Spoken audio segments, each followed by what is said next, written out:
Good afternoon, ladies and gentlemen. Welcome back to the Board of Supervisors meeting. Madam Clerk. Item 29 is from Public Works to convene a public hearing to consider Calaveras Transit System changes to improve the fare box recovery ratio and approve a resolution to A, eliminate the Delta Gold Line transit service between Calaveras County and Stockton as of July 28, 2017. B, direct the Director of Public Works to send a letter to Caltrans to terminate the FTA Section 5311F grant after July 28, 2017. And C, support the weekly operation of the Saturday Hopper in fiscal year 2017-18 within the limits of available funding. Thank you, Madam Clerk. Ladies and gentlemen, right now we'll start the public hearing.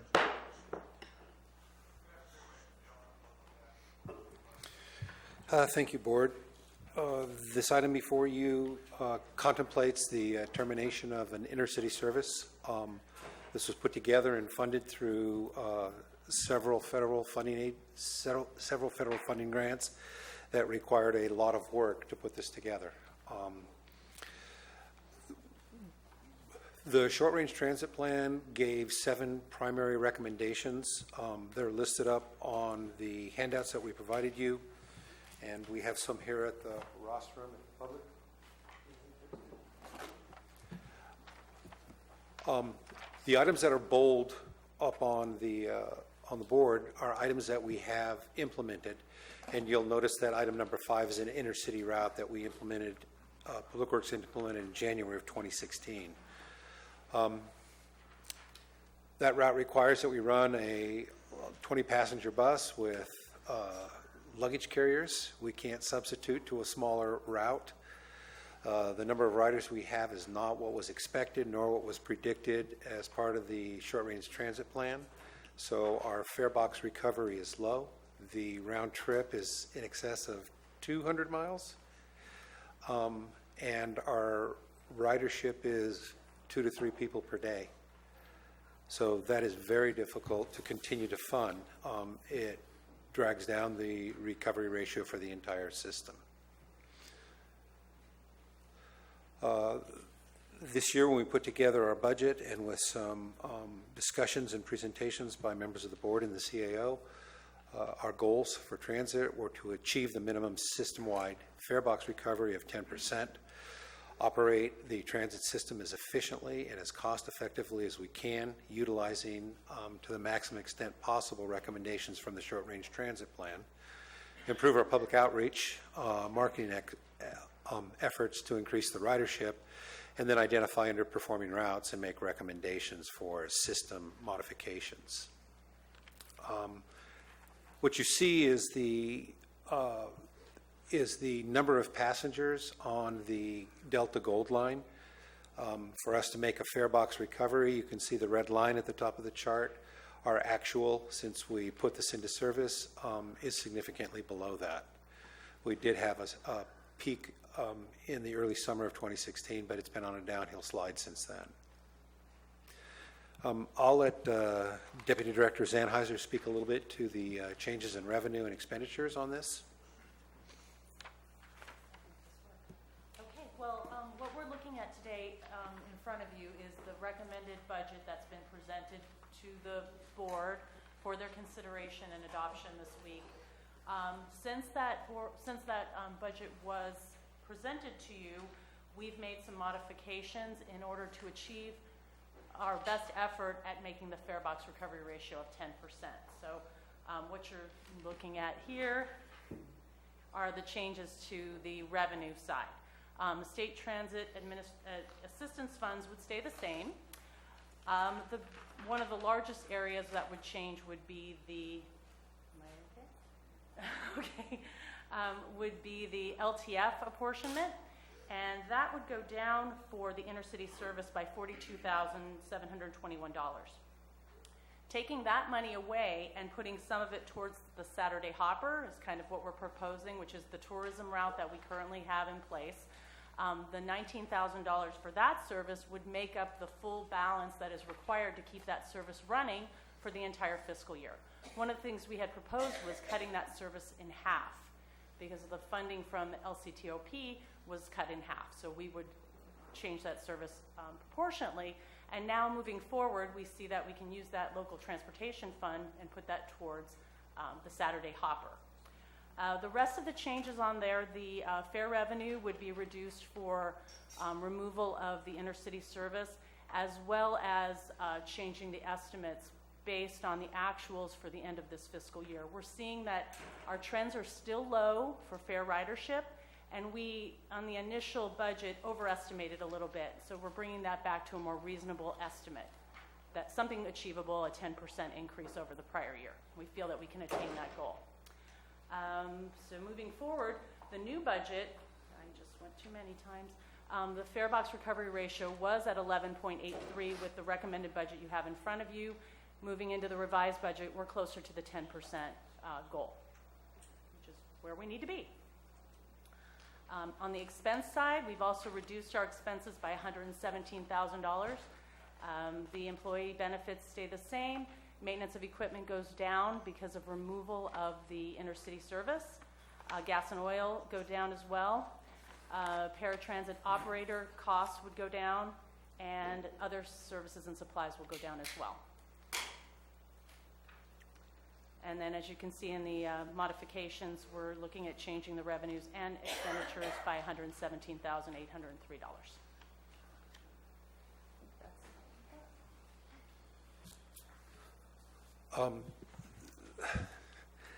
We're sorry to have to do this way, but we are trying to be responsive to the requirements and the requests of the board, and also to have a responsive, responsible budget. This is disappointing, but this is the reality we're dealing with. So I'll take questions on this issue. Questions of Mr. Krovis by the board, staff? Comments? Supervisor Mills? Took a minute to push the button. I'm really beginning to think that we need to look at our marketing strategy, and we've struggled, I think, internally as to how to market this, and made several changes over the budget cycles that I've been around. This is an area I think that we could engage other venues or other ways of getting the public, and I'm talking about not just the transit people who live in the county, but our tourists who come here, who I don't think they really fully understand what we are or what we do, and they're not really in tune with the opportunity other than WorldMark, which is something we just recently started. I think that marketing can be done, and I'm looking at Lisa about this, is through the Visitors Bureau. And also, I'm thinking of Ironstone and the amount of people that go out there in one shot. But also, we tried Bear Valley. We've taken trips up there. We're trying different methods, but if we're not really reaching the tourist when they want to be reached, and they don't know or understand how to access the system, they're relying upon how systems run in urban areas, and they're looking for those identifiers and marks, flags, signs, poles, whatever, to tell them that's where you go. They don't have it in their brain, and it's not their fault, to wave a bus down. They don't think that way. And we can't recondition them in a couple of short hours of them being here as a tourist that's how this works. So there's a lot of, I think there has to be some collaboration and some partnerships developed to allow those people who have expertise in marketing and have those skill sets to say they're reaching out constantly to those areas that have high tourism and those areas that have high visitor use, and saying, when do we need to be accessible to you?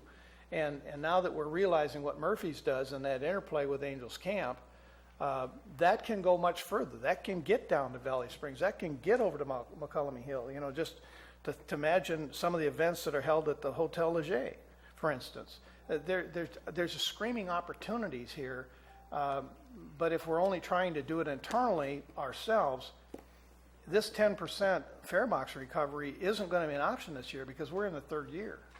And if we don't make it, there's going to be a penalty that we're going to have to absorb somehow because we didn't make it. I don't want us to be in that position. I would prefer that we start really reaching out and realizing there are other people with a tremendous amount of marketing skills and marketing strategies that we need to partner with and be able to use and utilize and have them utilize us. Because I think that's where the conversation needs to go. But I'll just leave it at that for now. But I think it's a big piece of why we struggle is because we don't partner well with people who are visitors to our county for a very short window of time and may never have been here before and now suddenly are here and I don't know how to make use of this, so therefore my car is my best alternative because I don't know what else to do. And I'll leave it at that for now. Further comments by the board? I have a couple of questions. What actual programs are we using to complete our outreach? I know we've discussed this for 2 to 3 years. We have a different situation than we do in the urban cities.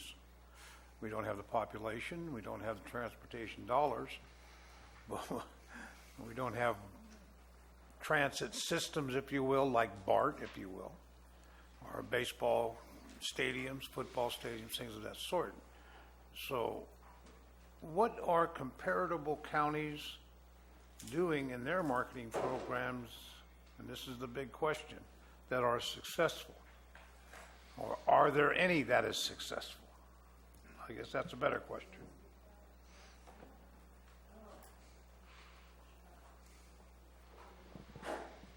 The one system that we know that is successful, especially solely with the tourist market, is YARPS, the system that travels to Yosemite, and they cater totally to tourists that are coming without their vehicles. They're coming from all over the country to see Yosemite. But as far as what the rural transit agencies are doing to reach the market, I'd be as happy to learn that as you would. We use what resources we can easily put our finger on, our partners at Destination Angels Camp and the Visitors Bureau, and to help us in the business Murphy's Business Association, and Facebook and our website.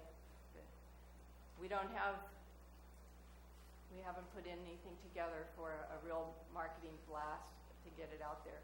Kind of like Supervisor Mills' idea, vision signs on the road saying "flag the bus" with the website, just to put it out there. That's a good idea. But anybody that has ideas, we'd be more than happy to see what we can do with them. We have limited funds to use for marketing, so things need to be quick and easy.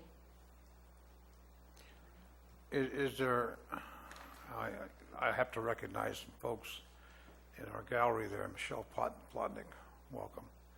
Is there any interaction with community groups? And I know there is, but what has worked and what hasn't worked? And I'm going to use some examples in my district. The Murphy's Business Association, the Murphy's Community Committee, and we're starting to see, we have a route up there, I understand now, and that's good. But is there any cross promotion on that would help out the transit system? We come to like the Ebbets Palace Property Owners Association meeting. Any opportunity, come armed with flyers and hope that people will distribute them to their associates. And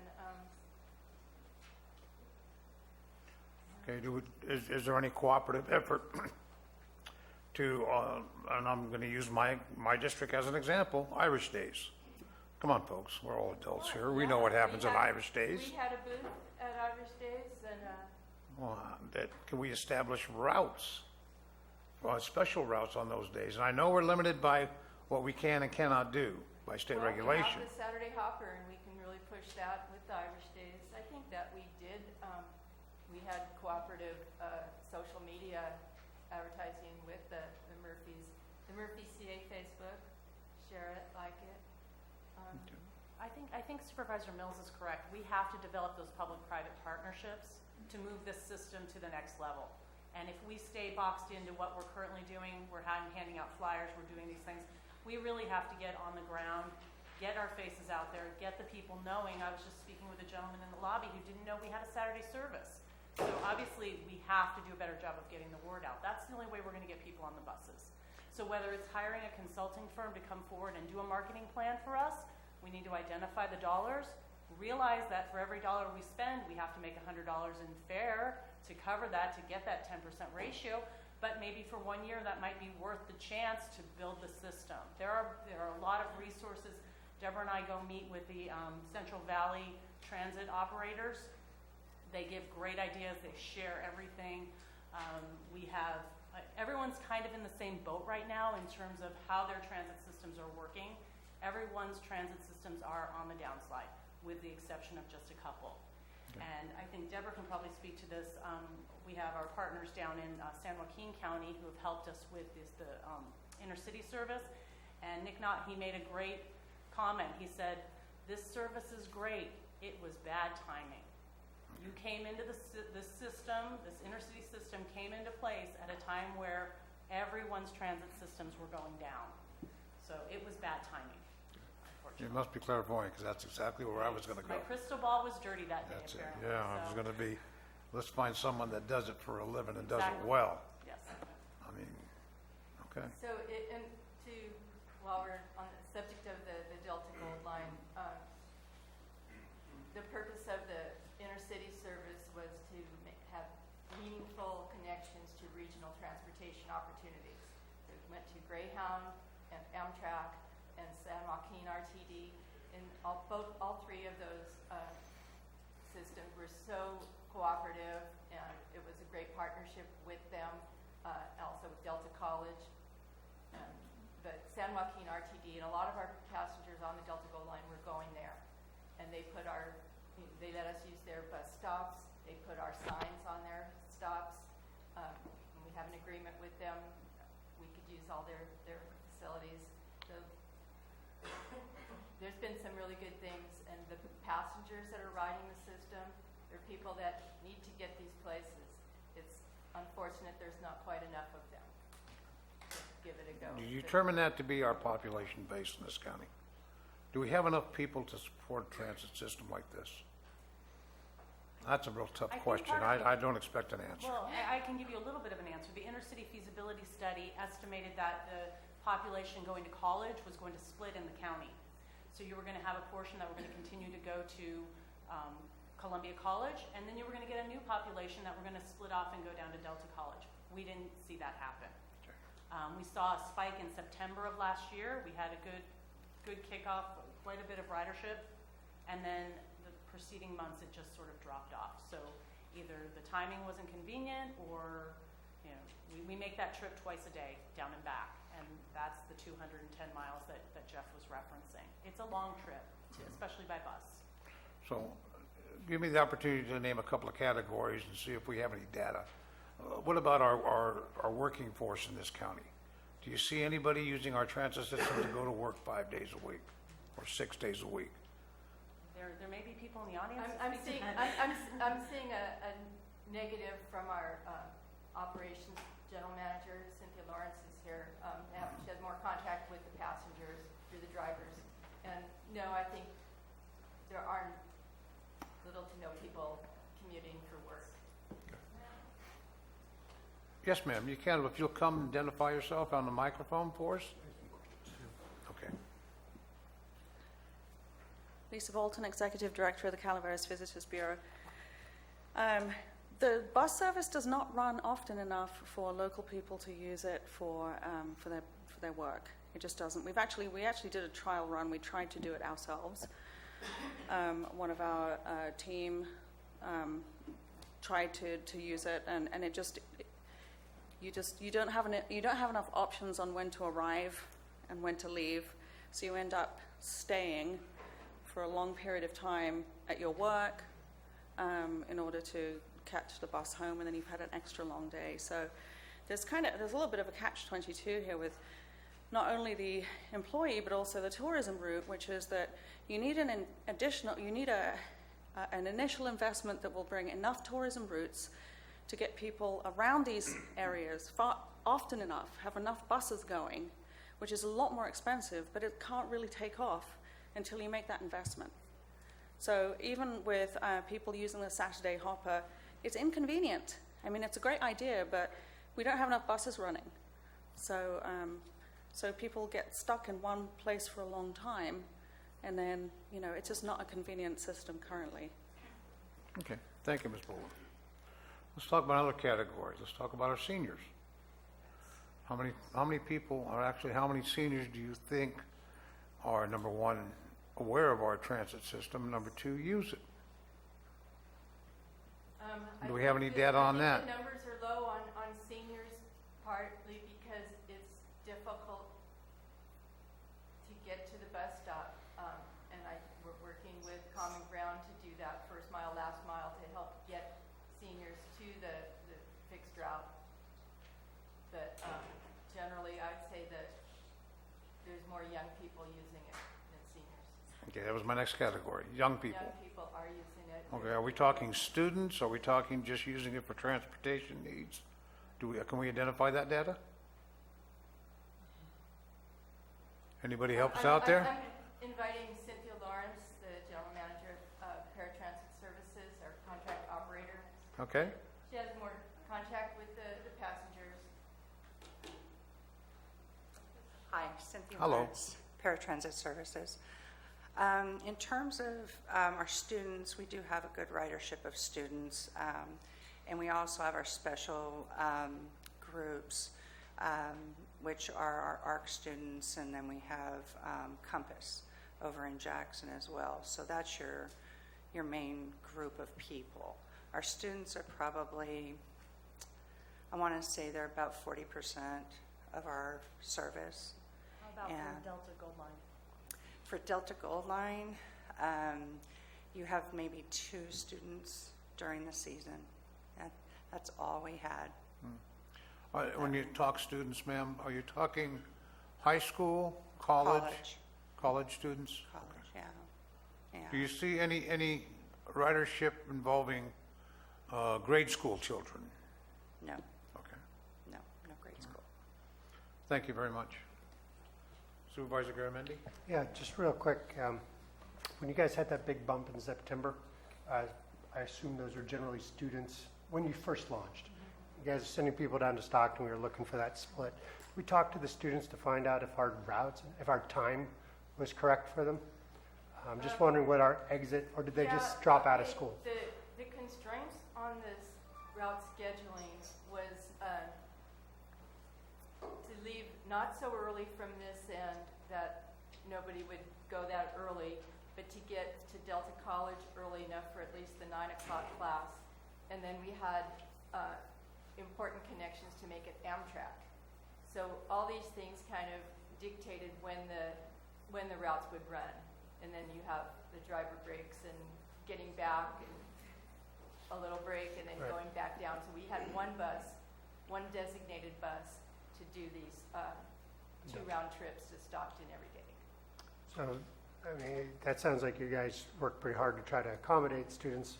Did they drop out of school, or did they jump in their cars, They or got in their make cars, carpool friends on the bus? Again, a timing issue. I think gas prices were low, so maybe they tried it out and then they got in the car, met people at the school, and things go up from there.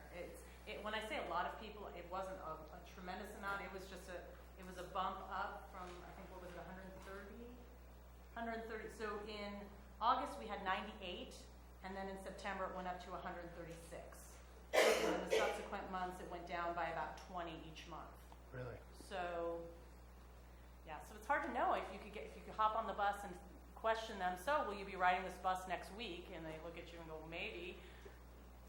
Who knows whether the data is going to be meaningful, but it would be nice to have that information. Yeah, I mean, Why did you stop riding? Yeah, and we obviously want our kids to be able to go to school, or adults as well. But Yes. Trying. yeah, when you, And Delta College helped publicize the route. They run our information on their social media and their email blasts to their students and their staff and their administration. Okay, thank you. Supervisor Toffenelli? yeah, when you state those numbers, is that, when you said 98, is that one from here to there, and then one coming back from there? So it may be the same person going there and coming back? That's one, or is that two? Is that one trip? One trip. One, and then coming back, so, yeah, It's actually, to clarify that, yes. yeah. Supervisor Mills? Yes, additionally to the point is that the number of beds in hotels are primarily in Angels Camp. If there was a way that say the Visitors Bureau, that we could drop a bus pass in every room, in every hotel in Angels Camp, and provide them with the opportunity, and do the same thing with the Airbnbs. And just, if you can, it's not that it's going to be used every time, but it is just getting that in the face of the public when they are not wanting it at the moment, but just to get that visual out there and to coordinate with people who do this tourism on a regular basis to constantly get those passes out there. And I'm sure that your local hotels would pay for the pass to put them in every room. I know I'm coming up with an idea, but there's got to be ways to get the tourist, the temporary traveler in Calaveras County, to access this system. Because when I saw how many cars go to Ironstone, that just blows me away that they are driving themselves back to hotels in Angels Camp or in Murphy's at Inns and Suites, etc. That's where they're going. But they don't want to put up with that with their car. They would, but there's no way. So we just need to have a better sense of coordination with the events that we're doing here. And it might not be that we have what I call a regular transit system. In other words, do what we're doing now. But our real ability to build is going to be to build based upon the events and those special things that are going on. I've got hands going up everywhere. I hope I'm sparking some interest here. But there needs to be a broader spectrum approach to how we reach that short-term vacationer in Calaveras County. And we need to use marketing that has already been put in place that is generally working and just build on it. Okay.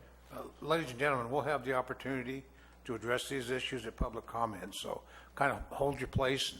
We'll get to that. We're almost there, I think. Yeah. Those are great ideas. Mr. Krovis, can we, as a public transit system, issue free passes and a marketing like that? If the funding's going to have to come somewhere. We don't have the ability to issue a free ticket because the cost of operations, oversight, and management remain. And the requirement from our funding agencies for documented recovery, people in the seats, writing, is critical. So the money for the ticket must come from somewhere. If we put a ticket for a tourist to use for free, we have to have bought that ticket, or the hotel had to have bought the ticket. But no matter what, every seat has a fare. Every seat has And a we have to collect that fare. Every rider has a fare. Every rider, okay, all right. Just want to make sure we didn't go down that rabbit hole.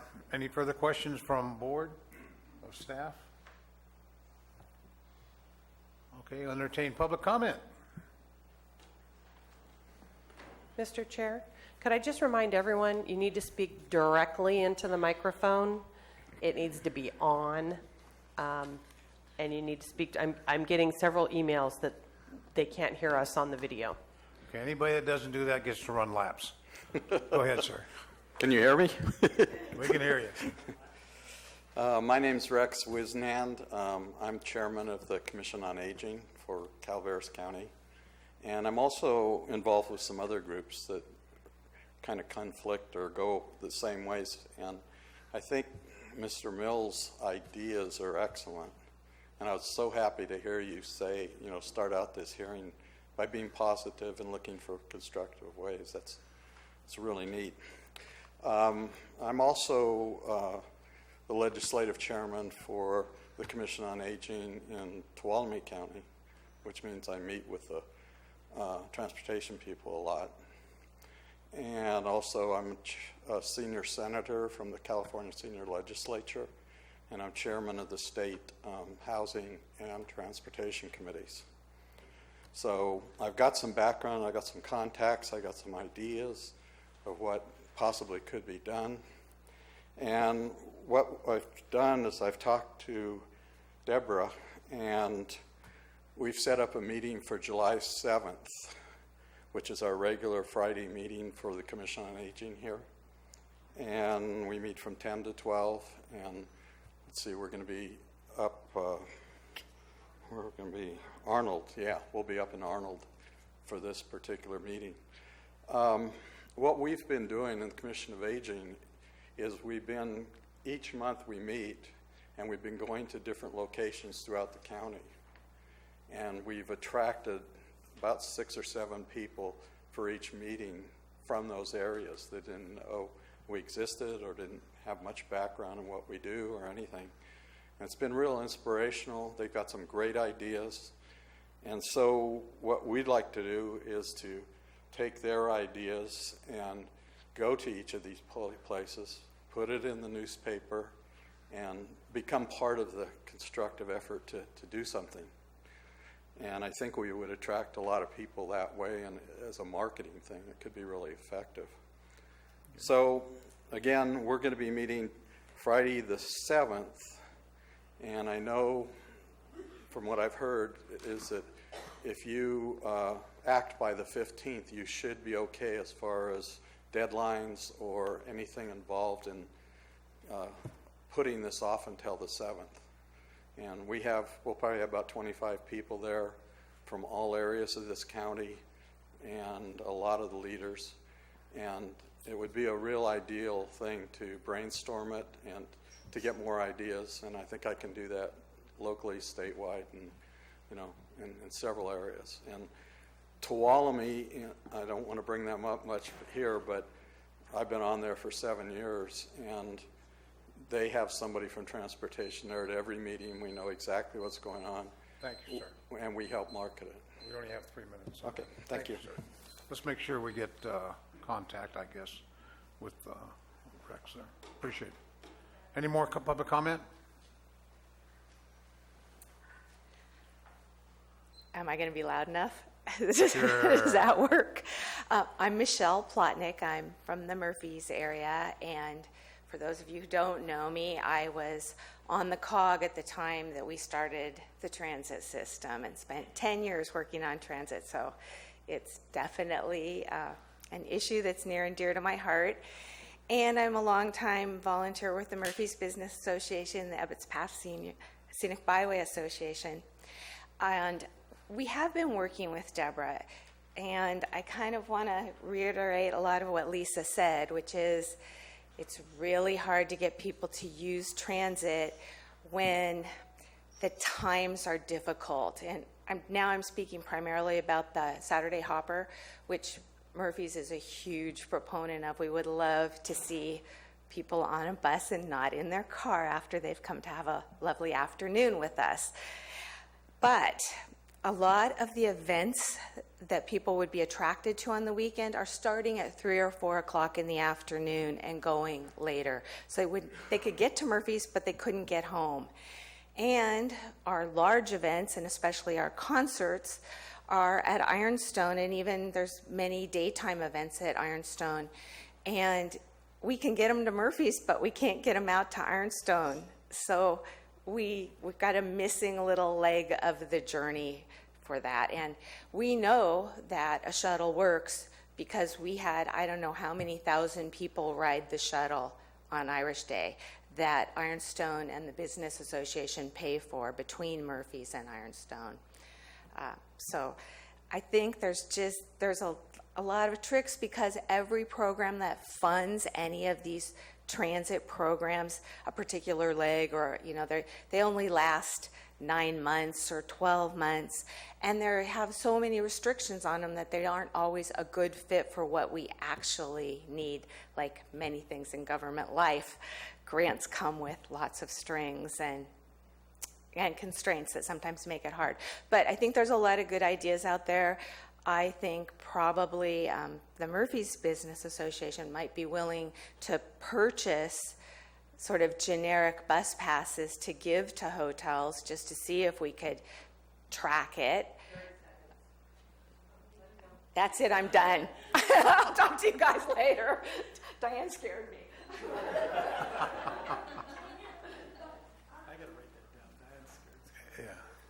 Bill Wilson, District 1. Okay. The business districts, merchants, offering to pay for the bus fares to put in the hotel rooms. Great idea. You could tie that into a tourism bus going up to big trees, going by Monon Cavern, going by the caves in Mountain Ranch, out Cave City. You could also do another bus, an adult bus, doing winery tours. It would keep drunk people off the roads coming back from those wineries. That would be a great idea. Thank you. Thank you, sir.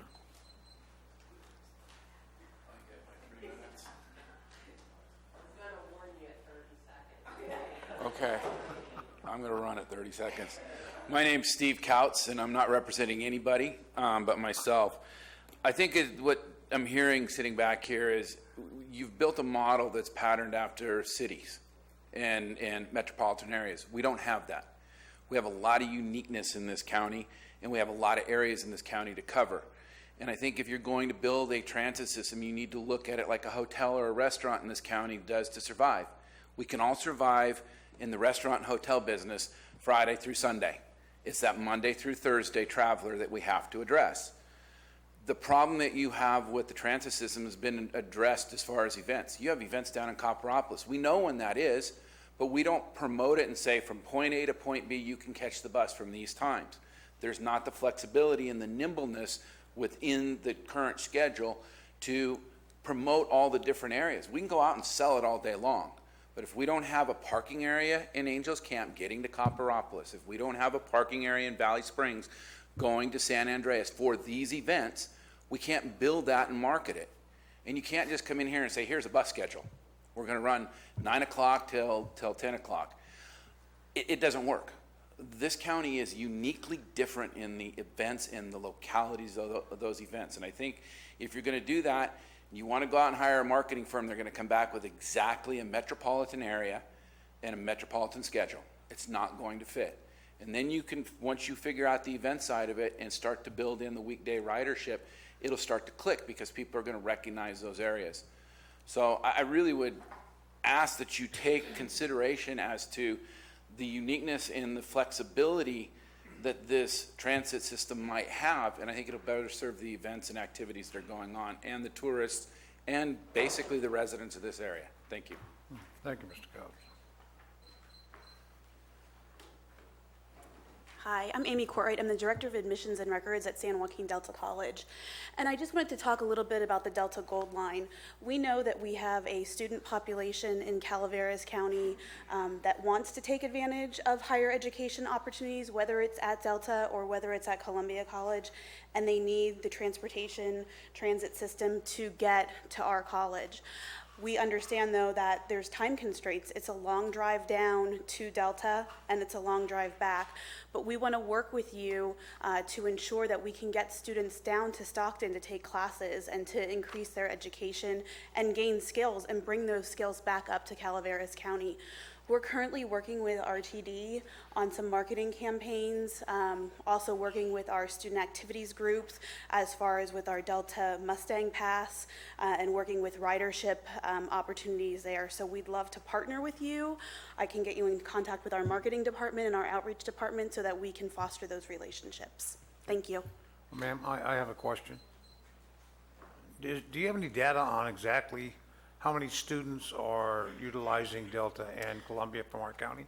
I currently do not. We're actually working with RTD this week to come up with a survey for our student population to figure out what their ridership is, what bus routes they're using, and how effective those lines are for them.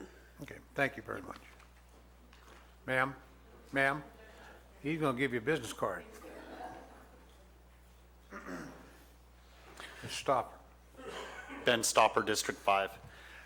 Really appreciate Delta wanting to help move forward with the transit and be able to get people down there. We have been spending a lot of money with Delta for years. We appreciate you also thinking about bringing some of the classes back up here for our students. Thank you.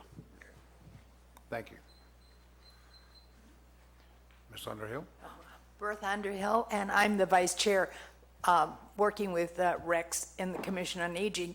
But I want to allude to or go back to what Steve Katz was talking about, and this is, we worry about tourism, and again, that's Friday, Saturday, and Sunday, but the middle of the week.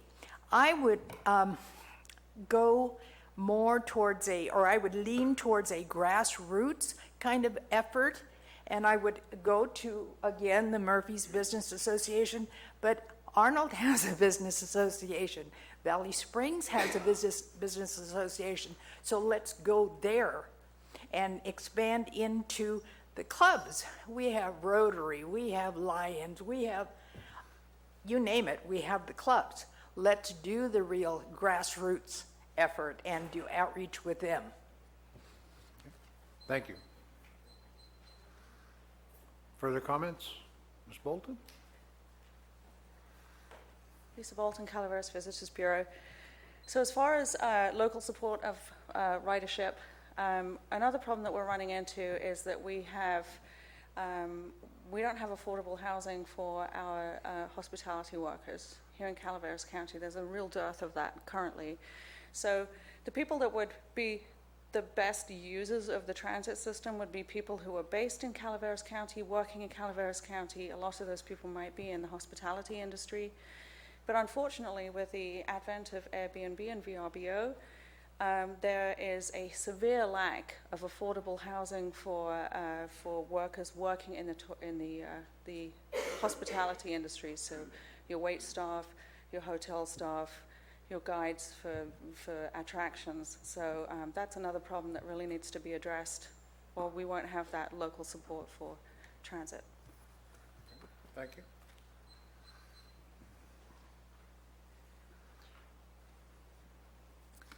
Bonnie Newman, you were talking about outreach, marketing, advertising. It all seems like the same thing. And I was thinking, I haven't really seen any advertising. And I was thinking, how would a good promotion be? And they got big buses.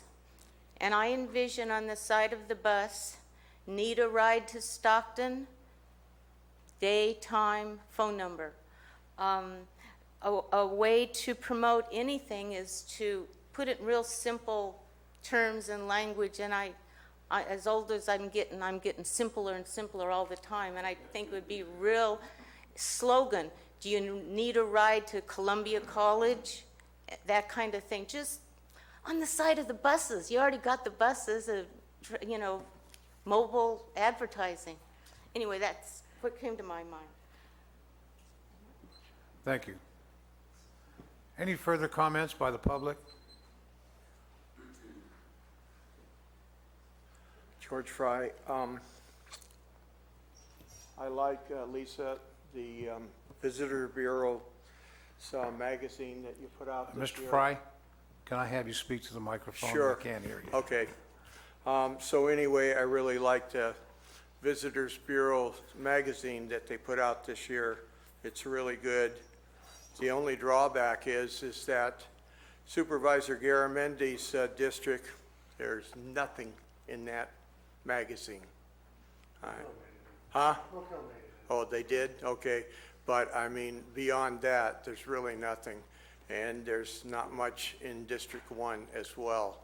So I hope in the future something can be done about that because we're part of the county. Thank you, sir. Further public comment?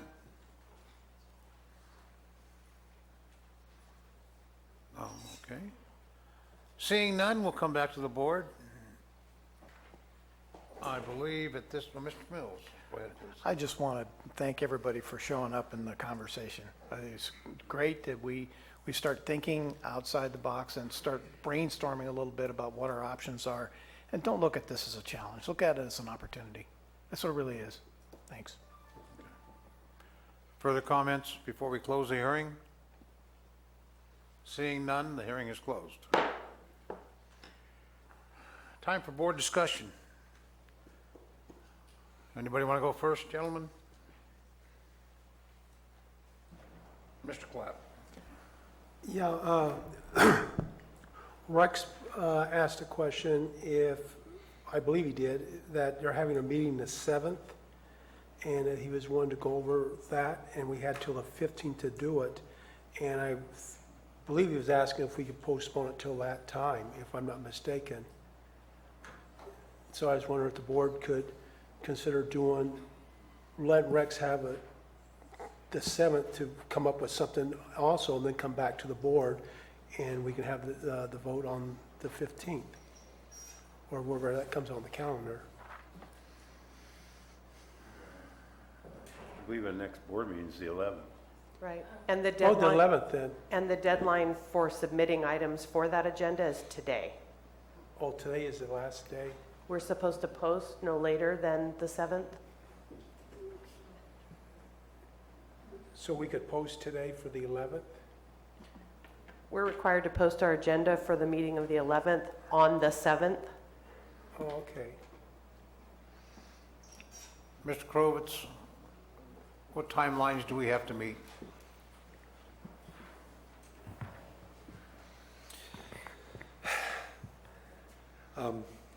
Deb, you want to take that one, or you want me to do it? Yeah, we would have to, I really appreciate everybody's ideas going forward, and I think they're going to be very helpful, especially with the rest of the service and with we're going to rethink the Saturday hopper circuit, and based on a lot of the things that people here have said in the city of Angels. The Delta Gold Line, we really don't have any time. I mean, there can be some fabulous ideas and support from the Agency on Aging, and we will, take advantage the best we can of those. But I don't anticipate that it's going to put a lot of passengers on the Delta Gold Line right away. I would just hate to see more funding thrown out at this. It's really, it's a sad thing that is going to happen. It's going to have a sad impact on a lot of people who depend on it for the places they go. But it's not enough, and it's not going to be enough. So I would not support putting this off for another month or two. I'd like to add to that in the interest of transparency, in the interest of letting our ridership know potential changes in service, we like to give them at least a 30-day advance notice. So we put advertises in the newspaper several weeks back in anticipation of terminating the service at the end of July. If we postpone it, then it's likely another 2-month, probably, postponement, which means that we will absorb those operating costs and continue to operate this service. The other thing I would point out is that the majority of the discussion today is centered around advertising, outreach, and tourism transit. And the intercity service is really a service that was contemplating providing transit-challenged citizens with access to a city outside of our county, and then to the services that are provided from that city. Of course, it's a demand-based system. Its success is based upon demand. Our demand hasn't proven itself out, whether it's the fault of an outreach or an advertising, or there are not that number of people that want to use it, or potential passengers find it less expensive to find an alternative route to get to those destinations. We're still in the same position. And while I fully believe that long-term for transit, the ability to hopefully generate a successful tourist-based transit service to help fund your non-tourist-based transit service, our target audience remains transportation disadvantaged veterans and seniors. That is the core of most transit systems. So those are just items that I'm stating for consideration. So it wasn't exactly an answer to your question. It does answer my question. Thank you, Mr. Gropus. Any comments by the board? Supervisor Mills? Jeff, I do have a question. If we don't make the 10%, this is the third year, what kind of a hit are we going to take? Just rough numbers. I'm not going to hold you to it, just rough numbers.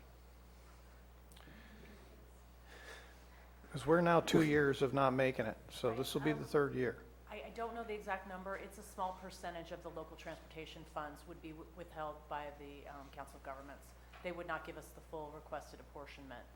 And there's a formula, and I apologize for not knowing what that formula is, but I can get back to you on that. Would you? Because I'd like to know, because if it works out that this doesn't happen the way we're expecting it to, we're going to have to make that shortfall up somewhere. The first year penalty is pretty small. Any penalty is a bad penalty, but Right. it's not exorbitant. We'll follow up with you on that. Okay, appreciate it. Seeing no further comment? Supervisor Tofinelli? In delaying this, though, the reason for the termination date of tomorrow, the 28th, is tied to the new fiscal year? Because your memo says June 28th. If it says June 28th, it's a typo, and it's meant to say July, because we want to give the passengers 30 days notice. It does say July 28th in the recommendation. Does it say July? Yeah. Oh, my apologies, it does say July 28th. Yeah. That was Supervisor I should read with Tofinelli. my glasses on. Oh, there it is. Yeah.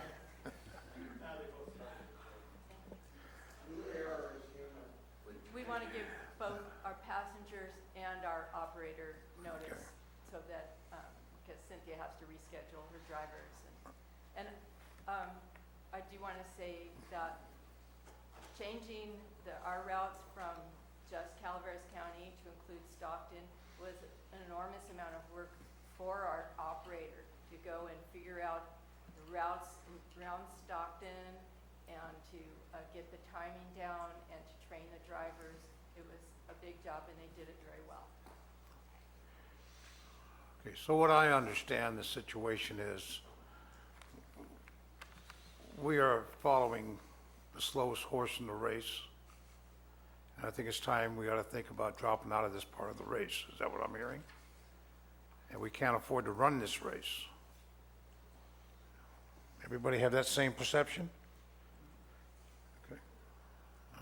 Good, I'm not alone. I would entertain a motion.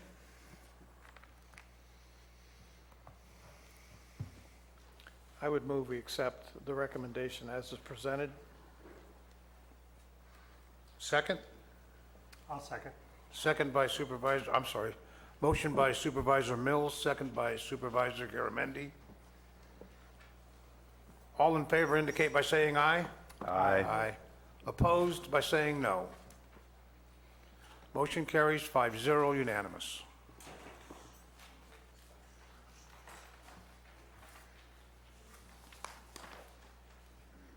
Madam Clerk. I'm sorry. Sorry to interrupt, Chair and Madam Clerk. We were going to take out of order item 32. Oh, that's correct.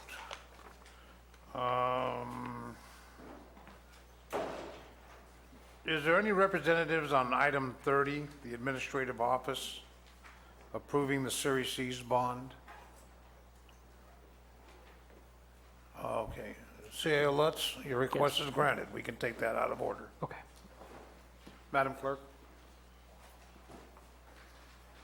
Okay, so we are moving to item 32 from the administrative office. Fiscal year 2017-18 recommended budget. All right, thank you. I appreciate you taking that out of order. We're trying to get it in at 1:30 instead, just to allow some of the presenters, or at least one presenter, an opportunity to present shortly after lunch. So I appreciate the flexibility. And also for the fact that there are 6 separate items before you really that encapsulate the CAO's final recommended budget for fiscal year 17-18. This first one is the large one, the main one, and so it's what I'll really spend the time for my presentation on, and then we can hit on the other items when we get to those if the board has questions. As I had indicated on my budget memo that was sent out last week, we've managed to get a final recommended budget without utilizing the position freezes and extra hire eliminations that I originally had estimated for the budget. And there were really a number of factors that went into that. We, first of all, were able to implement the use of salary savings across this budget. What that really is for this county is an initial attempt to identify tied up general funds that are in department budgets that we can then put to better use either in a different area or, in this case, free up that allocation so that we can bring the budget closer to not having a deficit. The departments were initially, I know, reluctant at a change in course, essentially, or a change in our process. But I do really appreciate the faith and the work that departments had in coming to the table. I had a lot of meetings in the last couple weeks just to try and identify what potential savings there might be based on vacants, based on the time that it takes to recruit, get positions filled. And I really appreciate the effort of all of the departments out there to look at what is a countywide goal, to try and save the general fund some of the expenditure appropriation and help really close the deficit.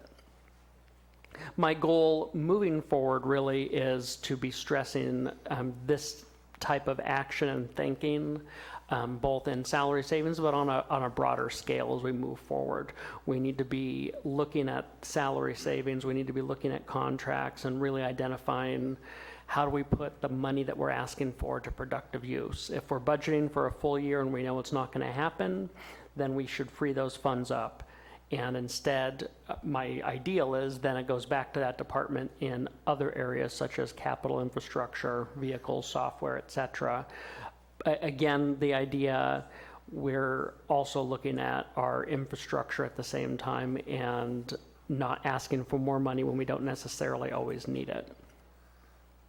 We also work to identify contingencies that could be reduced, and that did bring down the expenditures in some of our funds or some of our departments. And I will note that this is not a permanent structural solution in some cases. In some areas, we did balance by bringing those contingencies down, but we're starting to really tread that fine line between cutting out fluff within a budget and instead creating risk for us that we could potentially have unexpected or unusually large costs throughout the year, not have the immediate flexibility to address that, and the time required, as the clerk pointed out a second ago, to get to the board sometimes makes it more challenging to respond quickly. And creating those contingencies is consistent with the general accepted accounting principles for government and really in regard to having a prudent reserve or contingency. There also were a number of areas that we changed or reduced expenditures. One, we did create now, per the board's request, a cannabis budget org. That way we can closely monitor the abatement and registration program within the county, identify which positions, which expenses related to equipment, supplies, contracts are tied to that program across the entire county, tied to one budget org. That'll make it a lot cleaner and easier to identify those expenses as we move forward. The auditor's office and myself are now going to need to work through some of the mechanics of making sure that we then reconcile if you have somebody who's dedicated into that program, but then they end up doing work that's not related to that, looking at how we charge that back into the department's budget. Those are the mechanics that now we'll have to work out, but I think this method ultimately will allow much greater control, sign off, and review of what's going in that program and ensure accountability of those funds.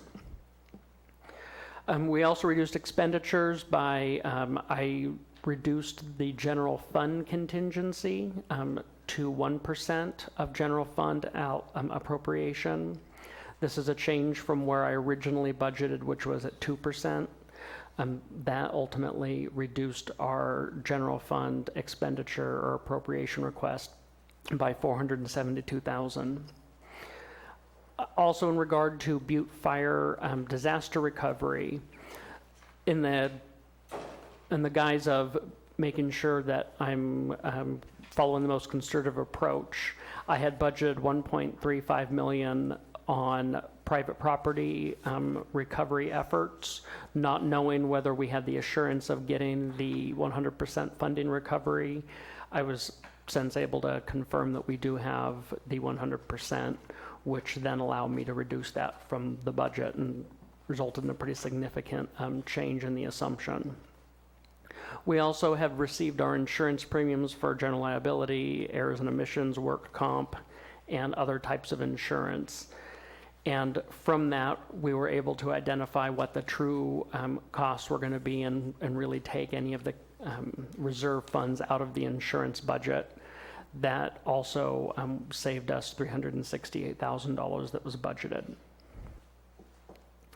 In many departments, as I mentioned, we were able to get reductions through salary savings, cost reductions, shifting expenses to designated funds where possible and permissible by the funding source, and really looking at creative options with some of our positions on, is there something that better meets our needs? One example, I had a couple meetings with the district attorney to talk about some of the recruitment challenges she has, ways that we can try and realize a cost savings, but also meet what her department's needs are. So we were actually blending two positions that were vacant into a position that'll provide her better flexibility, better communication with the sheriff's department, and hopefully create better succession planning within her office. So I think there was a lot of opportunities there for creative solutions, and our department heads by and far came to the table looking for ways that they can help and partner and looking at that long-term goal. In terms of revenue projections, I did increase a revenue projection, again, trying to remain as conservative as possible. Our final fund balance initially was estimated at $1.5 million. That was kind of where I thought we'd close the year out at. After reviewing what our revenue intake has been, and again, I'll make a note to the board that primarily due to the strength of the amount of Measure C funding that we've received through this fiscal year at year end, I increased the amount of the cash carry or fund balance that I estimate to be by another $1.5 million or $3 million that we estimate to be closing the fiscal year at. I'm still asking for a transfer of funds from the general fund reserve of $1.485 million. And again, tying that specifically to disaster recovery as the most legitimate and direct source of needing to use our reserves. And then also backing up. So what that would do then is bring us to the minimum 5% of appropriations still on the general fund reserve. Current balance in that account is $4.463 million. And so again, I've requested basically to take 1.4 of that, so bringing us down to about $3 million within the general fund reserve account. I'm also asking for 1.82 million from the Teeter Fund. The current balance of that fund is at $6.4 million. One of the requests that also came from the hearing was to hear back from the Visitors Bureau on funding that they receive from the county. And I know this, in order to address the close out of this, I think it's important that we get to the Visitors Bureau presentation. They're here today to present what the board asked them to do.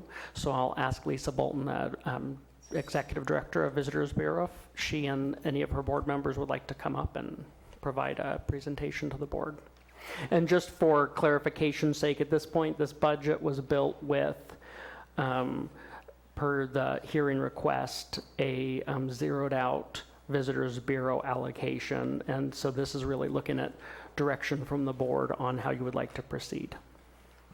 Ms. Bolton, can I ask, how long is your presentation? Can you give me an estimate? 20 minutes? Half an hour? Okay. All right. We're going to take a break for 10 minutes, folks, before we start that. That'll give you an opportunity to pick up the handouts and read what's in there if you'd wish, and then that'll give them time to set up. We'll be back in 10 minutes.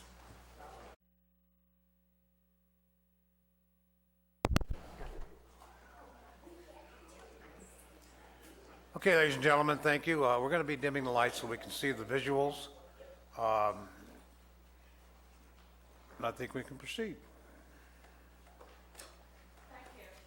So I know that I came briefly earlier in the year expressing some of the presentation and everything.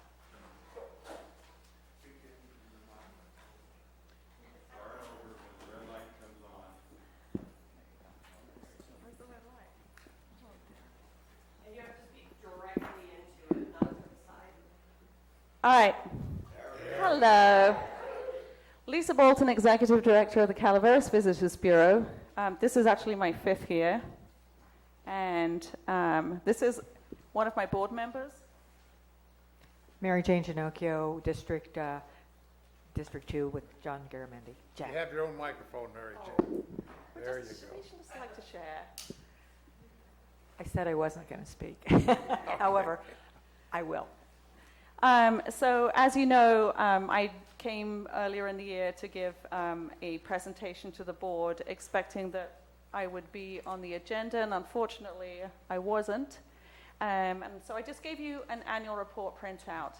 And I wouldn't be surprised and I wouldn't blame you if you didn't have a chance to read through it. But what we have here is a different presentation because this gives the entire fiscal year. Now we're at the end of the 16-17 fiscal year. So it gives more detail.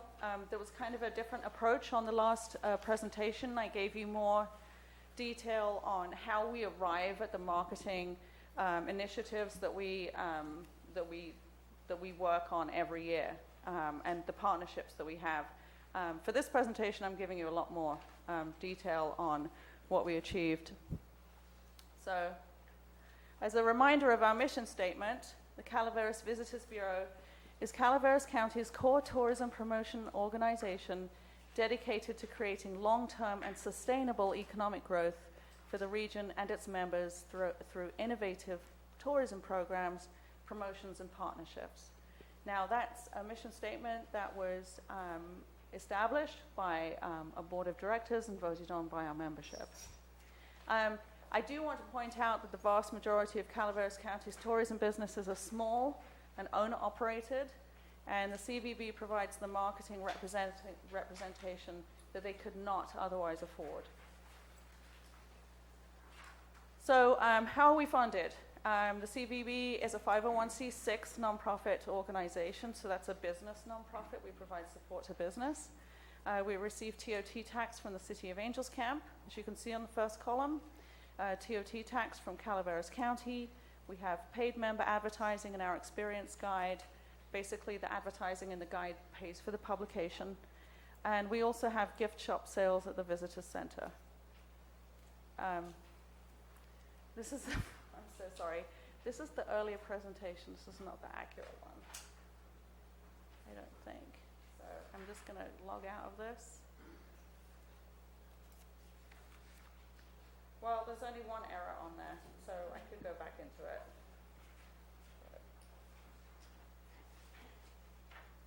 I was using two different computers this morning, and so I got a little bit confused here. Ma'am, I'm going to ask you to speak with the microphone there. So I was using two different computers just in case we had problems, and so I ended up saving it in two different places. And then I made some corrections, and so I need to make sure that I'm actually presenting the correct presentation. So let's go here.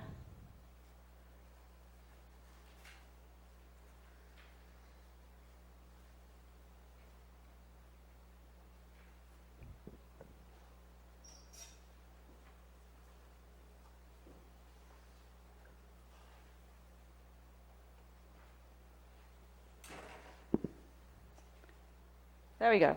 That's the correct amount.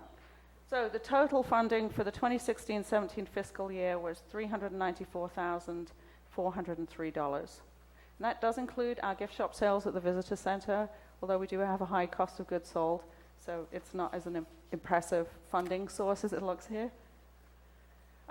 So our marketing investment, these are the areas in our budget that we invested in. You'll see that the guide is a large amount. And then really the very much largest amount is the in-house marketing that we do. These are items that we don't contract out, we do them ourselves. Those include social media marketing, website development, ad design for print and online, guide design, promotional giveaways, email marketing, destination blogging, and photography. And you'll see that our budget is 81% marketing and 19% admin. So these are the stats from Dean Runyon for 2016. We don't have them for the first half of the 2017 year yet, but you can see over here that tourism generated $385.5 thousand in TOT from county lodging and $1.1 million from Angels Camp TOT. Visitor spending in the county overall was $179.6 million, up 2.5% from 2015. So this is the visitor spending that took place. Food service generated the most income, followed by lodging, entertainment and recreation, retail, transport and gas, and groceries. So the visitor center serves a very important function. We're open 7 days a week in downtown Angels Camp. We provide concierge services. We also use it as a one-on-one opportunity to provide real estate information for people who are especially delighted with the county. And we also refer them to any business development information if they're at all interested in opening a business in Calaveras. So we've given you a few little bits of demographic information. Top international market is the United Kingdom, and I promise you that's not just my family coming over. Next is Canada, then Germany, Taiwan, Australia, France, Belgium, and then I grouped Scandinavian countries together there. So our top domestic markets, California is 55%, Washington is 5%, Oregon is 4%, Nevada 3%, Texas 2.5%. It's quite surprising.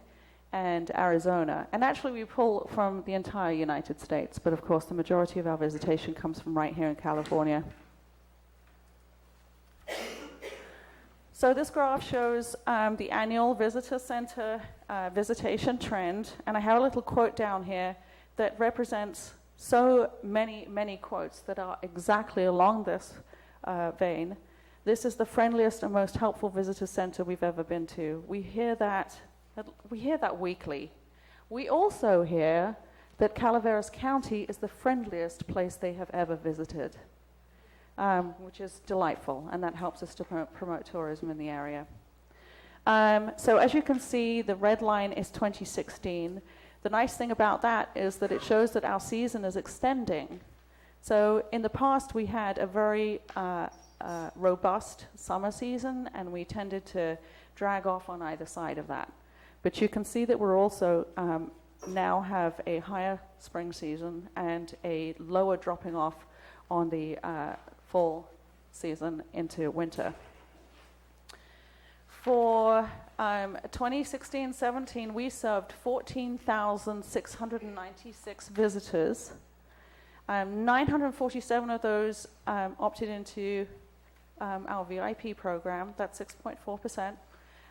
The VIP program gives them discounts at businesses around the county that helps to incentivize them to visit those businesses, but it also allows us to capture those email addresses so that we can then market directly to those people who have signed up for VIP. Let's see, an average of 16.5% of our visitors opted to sign our guest book. So that's a self-selected list. So you have to realize that a self-selected list like that is going to skew towards people from further afield. So local people who are just from neighboring counties are very much less likely to sign our guest book. Let's see, so from the set, it was 12.5% international and 87.5% domestic visitors.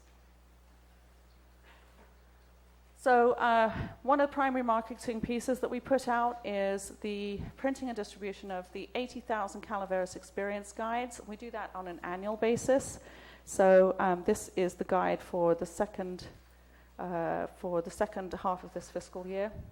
We had a different guide in the first half. Where do we distribute that? Well, we distribute it through certified folder display and through motherload marketing. We have the Northern California Summer Sports Program, so that goes into REI, Sport Chalet, all over Northern California. San Jose corporate offices, so that goes into the HR departments as recommendations for people to come and visit out here.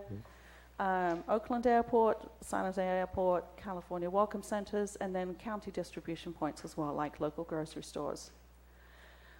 Travel and trade show distribution. This last fiscal year, we did do the California State Fair. We did cancel it for this year, which is for this upcoming fiscal year. But we did distribute a lot there. We distributed at the Bay Area Travel and Adventure Show and the LA Travel and Adventure Show. Those are the two largest travel trade shows in the United States. And then Sunset Celebrations Weekend is an invitation-only trade show that you go to if you advertise with Sunset Magazine. And basically, it's the embodiment of the magazine. So it's the subscribers are invited and the general public, but it includes all of the travel and food and everything that Sunset Magazine represents. We also get requests from our business, from our website. We had 909 in this fiscal year. Visitor center handouts were 9,395. That's about 80% of people that come in get one of those guides.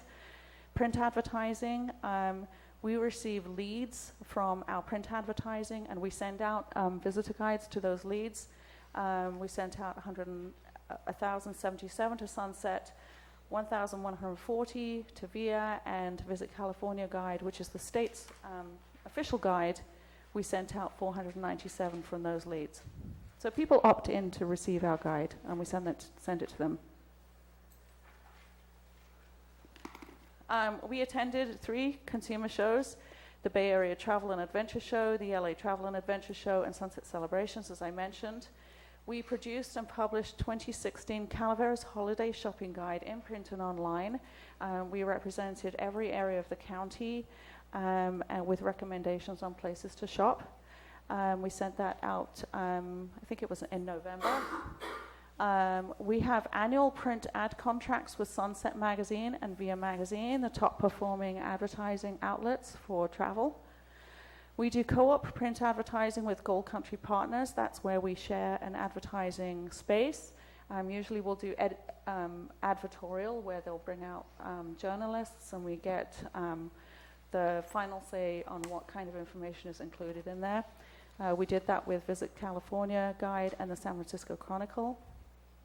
Seasonal radio advertising with Capital Public Radio, and we have ongoing Facebook advertising featuring Calaveras as a Four Seasons destination. So obviously one of our largest platforms for marketing Calaveras County is our website, which has a huge visitation rate. We had 222,584 sessions. I believe that works out to about 17,000 a month. We had 587,373 page views. That is up 6.3% from last year, and that's pretty astonishing. I'll tell you why in a few minutes. Countries of origin, these are people, so we can track where people are coming from to visit our website. So we've got the United States, Spain, UK, Australia, and Canada, which correlates fairly closely to who is actually coming out, if you notice from our visitor center stats. States of origin, California is number 1, then Massachusetts, then Texas, Nevada, and Washington. And our top pages that people visited out of the something like 650 pages we have on our website were the Natural Bridges Hike, the calendar of events, Caves and Caverns, Frog Jump, and Calaveras Big Tree State Park. Another top page that I didn't put in there was from when they re-aired Hotel Hell, which was a reality TV show that we brought out to Murphy's a couple of years ago with Gordon Ramsay, and that was a very popular page as well. So what kinds of people are we attracting? Well, our audience is 59.5% male for our website, and female is 40.5%. And then you can see the age ranges down here. So the majority of visitors to our website are between the ages of 25 to 64, and that's a nice wide range.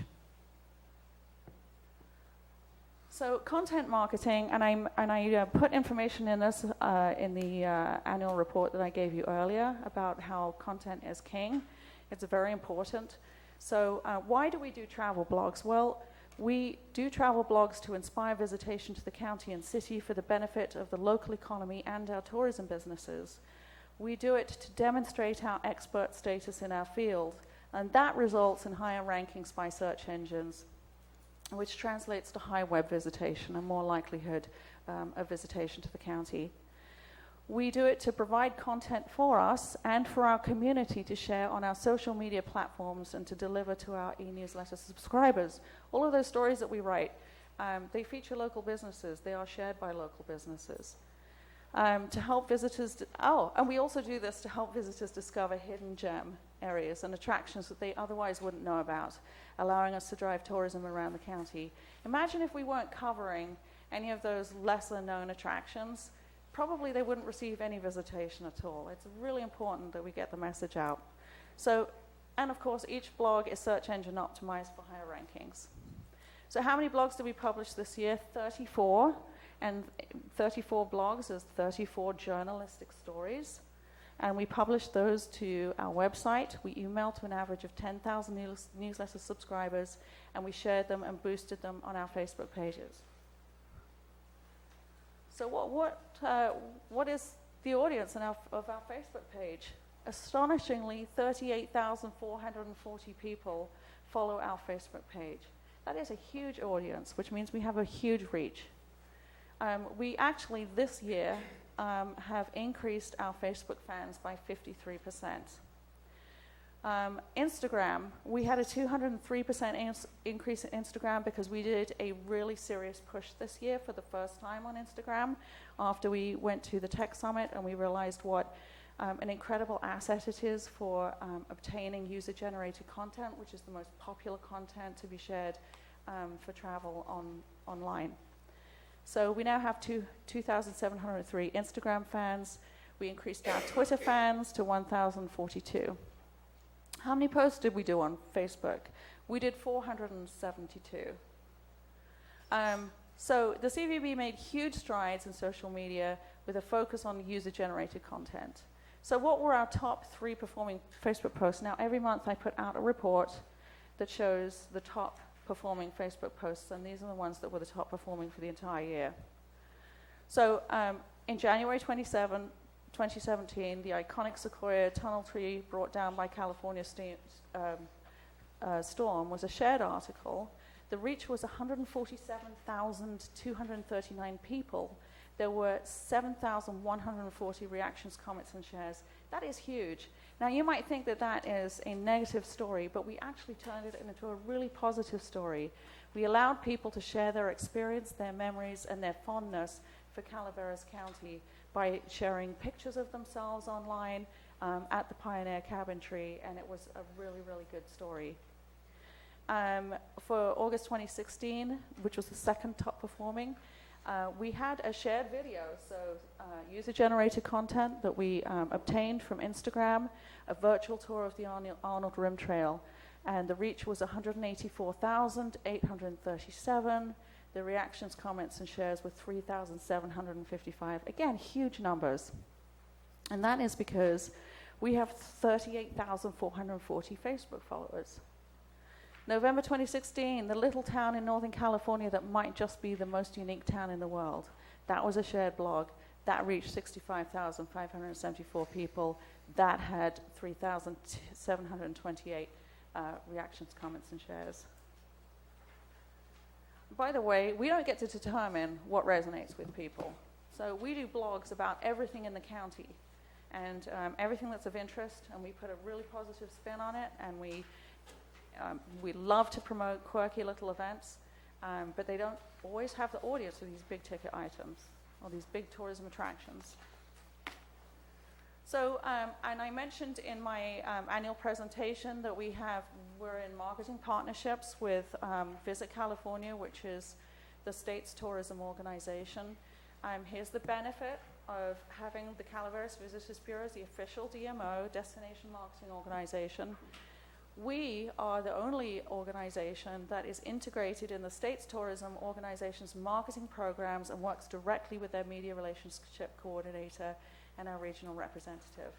And we actually submit content for their consideration quarterly, which I didn't include in here. But what did we achieve with our partnership with Visit California? Well, we were featured in their web video series, California Dream Eater, promoted on their website, social media platforms, and e-newsletters.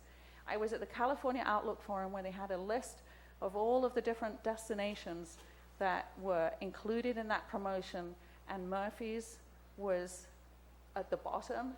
It was the last one they did, and everywhere else was like Santa Barbara and San Francisco. So our partnership with Visit California really pays off. We were also featured in their Hidden Gems video series promoted on their website, on their social media platforms, e-newsletters, and itineraries.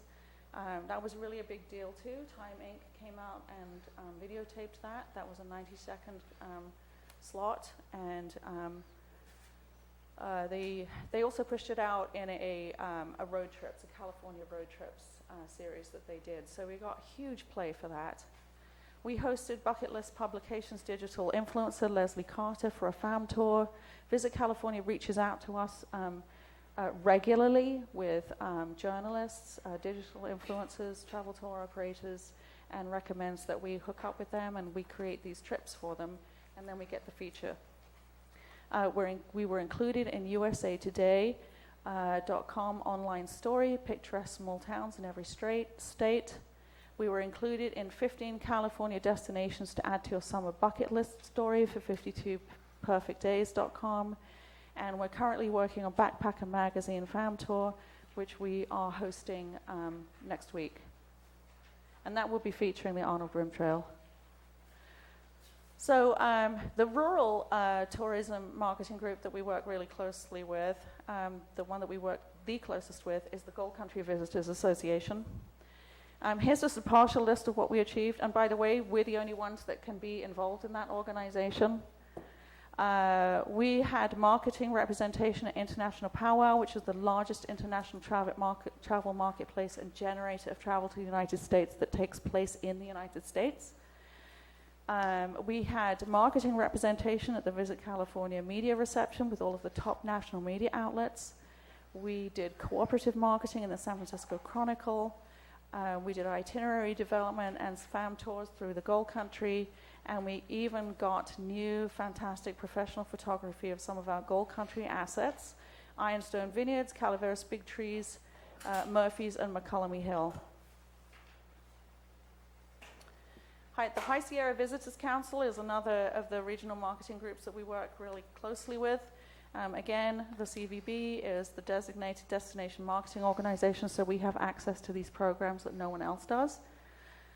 We have marketing representation through the HSVC at Visit California France, which means that we are getting French tour operators learning about us constantly.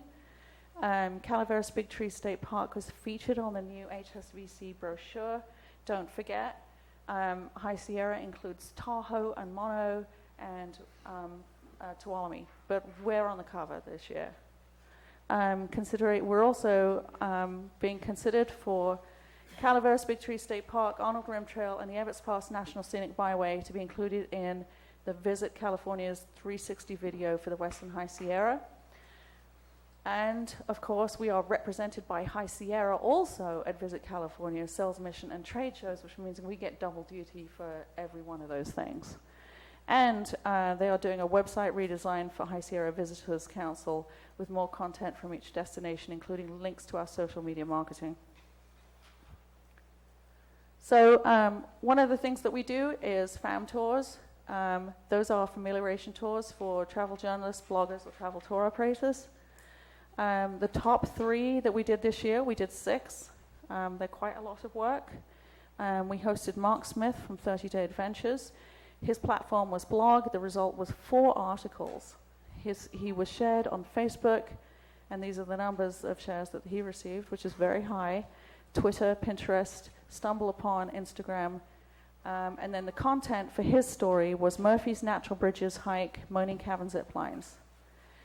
We also hosted Leslie Carter, Bucket List Publications. She's a blog too. She did 2 articles and 4 Instagram posts, 4 tweets, and even just her Facebook shares alone were 402. Content was Calaveras Big Trees, Meadowmont Inn, Dogwood Restaurant, V Restaurant, Moaning Cavern, Courtwood Wine Tours, including Twisted Oak, Chatham, and Aerial View. And then the last, one of the last top performing of the fam tours that we did was with Jason Scott Deegan of Golf Advisor. His is a blog also. The result was 2 articles, 2 videos, 12 tweets, and 4 Instagram posts. The content was for Greenhorn Creek, Saddle Creek Resort, Murphy's, The Caverns, Tipsy Frog Wine Bar, Copperopolis Town Square, Griff's Barbecue, Murphy's Poorhouse, and Bear Valley Mountain. So we also produce newsletters. We produce actually more than 1 newsletter per month. As you can see, we produce 14 visitor newsletters. This year we had a 21.2% open rate, which is above tourism standards. We produced 14 member newsletters with an average open rate of 33.4%. Let's see, I did a few interviews. Now these are just interviews on the Visitors Bureau and tourism, which is not what we market, by the way. So I did 1 Stockton Record interview, multiple Calaveras Enterprise and Union Democrat interviews, conducted 2 KVML interviews, and 1 Calaveras Community TV interview. This is brand new. We have just... Okay, so every county in California has a window display at the state capitol. Has anybody been to the state capitol window and been disappointed with it?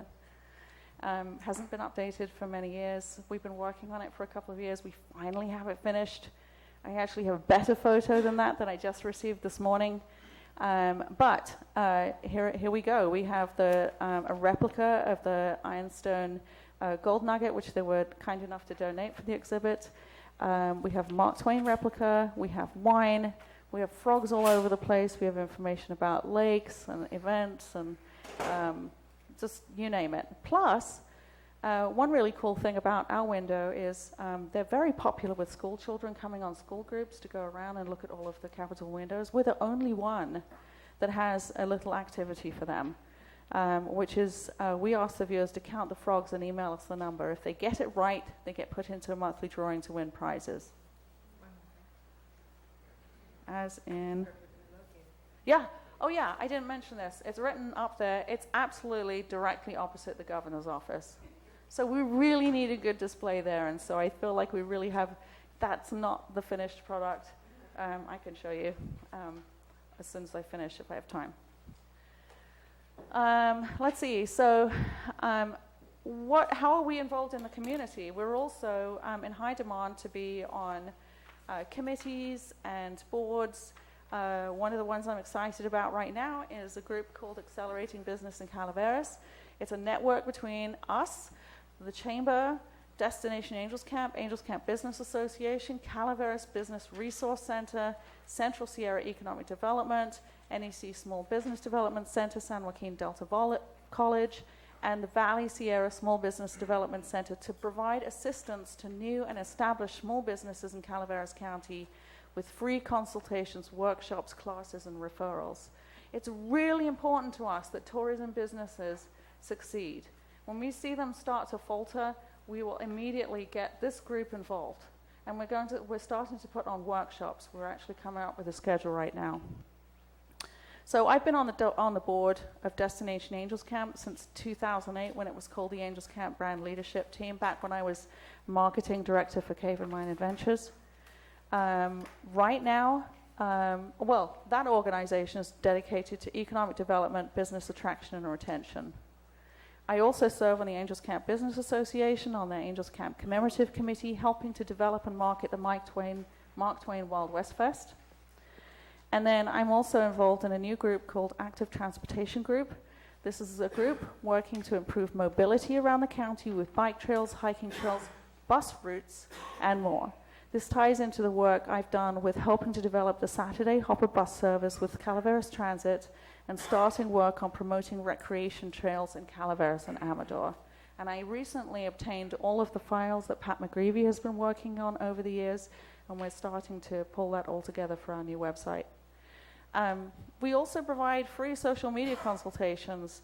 We have a small office, but when we have time, Cadence and I are both willing to offer individualized consultants to county businesses because we're passionate about helping them succeed.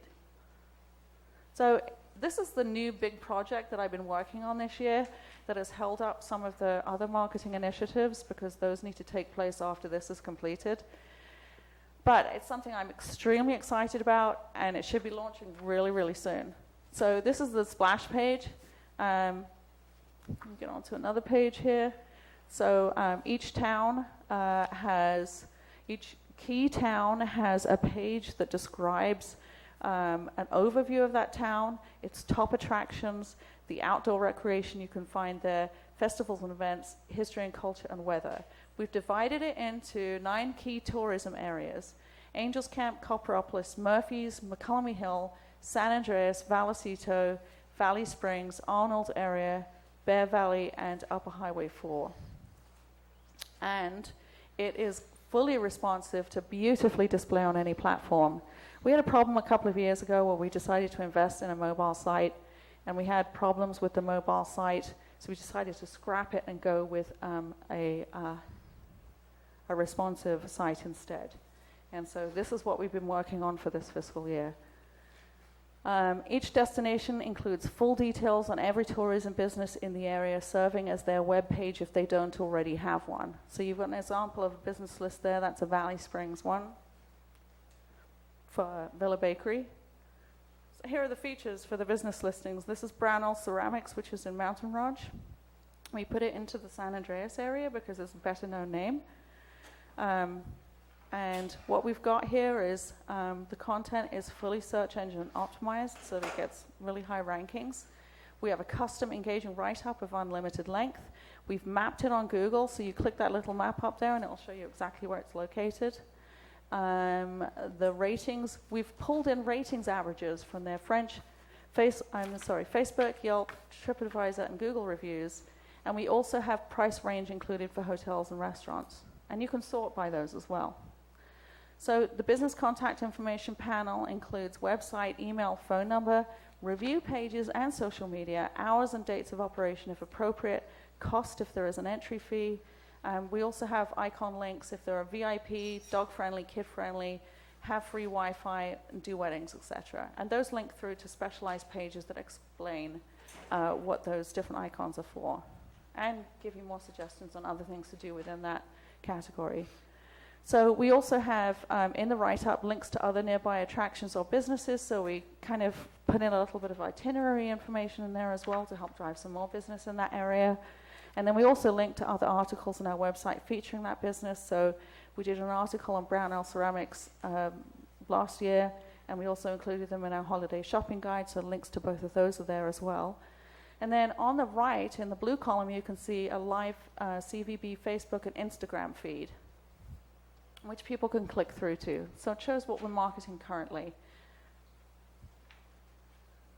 So the new website also features some new content. The page on the right here is called Hop Lightly. It is linked from every outdoor recreation page to help our visitors practice leave no trace principles so we can help keep Calaveras beautiful and keep tourism sustainable. That Hop Lightly hashtag is also used on any wilderness or nature posts on our social media platforms. So we actually give tips for how to behave in our parks and on our trail systems. We also give them incentives to behave well, and we also tell about how to experience our wilderness areas, including safety tips. So the idea is to, and the way we've positioned this is we've made it all about preserving the habitat of the wildlife, because I think sometimes people, if they are connecting with the wildlife, they're more likely to preserve the environment. So other new special pages include kid-friendly dedicated pages, dog-friendly dedicated. We have an entire new section on weddings, and we have a Calaveras foodie section. And we've always had photo galleries that were available to media. We've been really, really ramping up our collection and our producing photo galleries as well, so that we can just market this beautiful, beautiful environment we have. So now what we've implemented is a login page where media professionals, when they pull any of our photographs, they have to give us details on where and when they'll be using that media before we let them into the photo galleries. That way we can track who's using our media and where they're using it, and what the value of that media is. So in summary, the CVB delivers outstanding marketing for the funding received. Money is saved by the county and city on destination marketing because of the substantial amount of in-house work that we do. This fiscal year, in-house work has contributed tens of thousands of dollars worth of website development, professional standard photography, advertising, design, and travel blogs. And most destination marketing organizations farm all of that out. We do it in-house, and we save. Our social media marketing results are highly impressive. Compare our results to any destination marketing organization, and you'll be astonished at our success, especially given our very limited funding. We actually have lower funding than most other destination marketing organizations.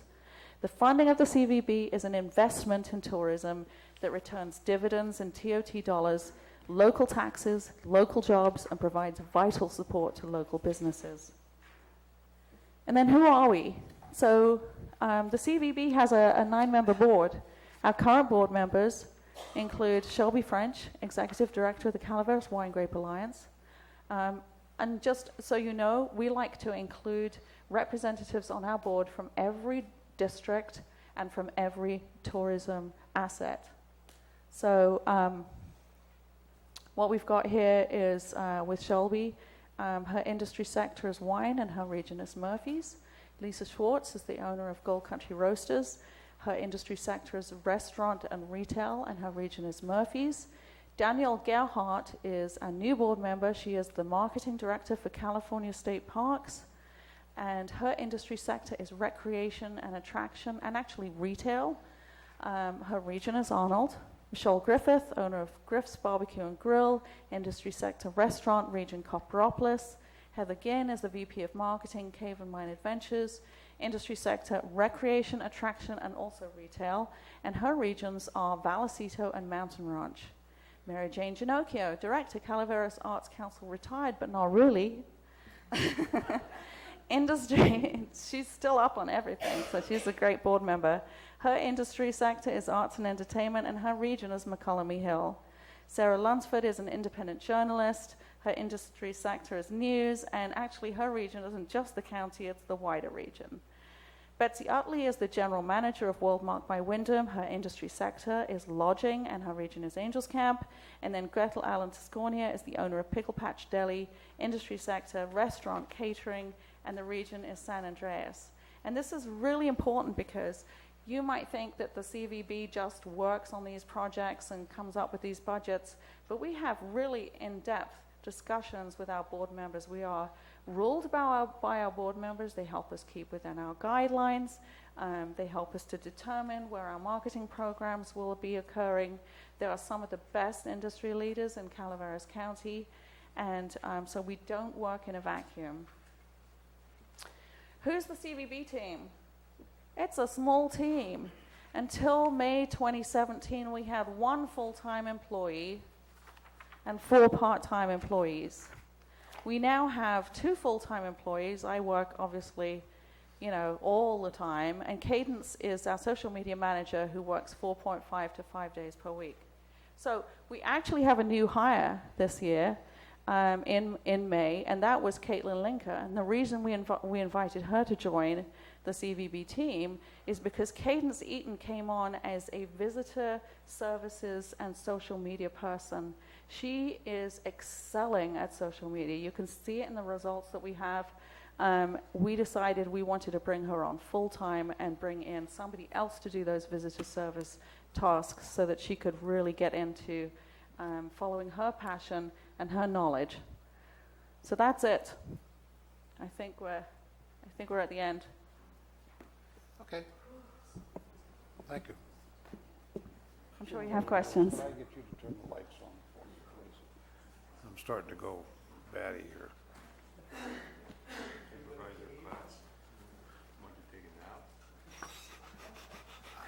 Gary Tofinelli said that, not me.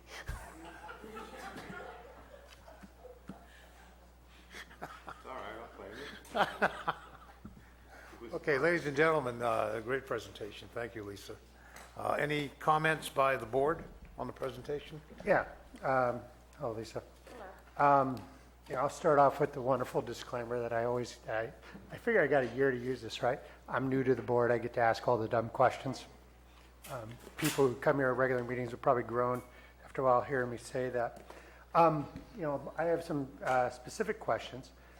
First off, I do not question the quality of your work. It's clearly you guys are doing a great thing.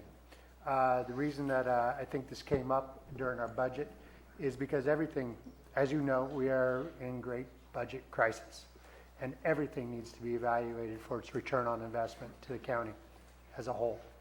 So comes that, but more to, so that's how it comes forward, but my questions are mostly around good government and governance. And what is the accountability to our, these are transit occupancy taxes. They go into the county general fund. We could use them for librarians. We could use them for police officers. We could use them for fixing potholes. But we put them back into the Visitors Bureau.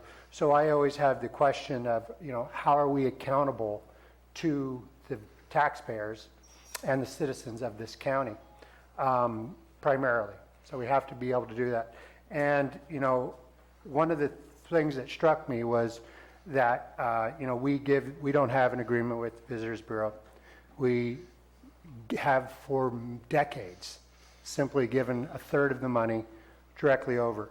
So there's no accountability to the taxpayers. We don't have people sitting on your board. We don't have an official. This isn't a joint powers. We quibble about $20,000 for things like, UMRA or CAMRA, all these organizations that we actually have a vote on and that we can be held accountable. So these are the concerns that, I think we need to work out. In my perfect world, let me finish. In my perfect world, I would like to, find a way that we could sit down together and figure out a way that there can be accountability to this county government.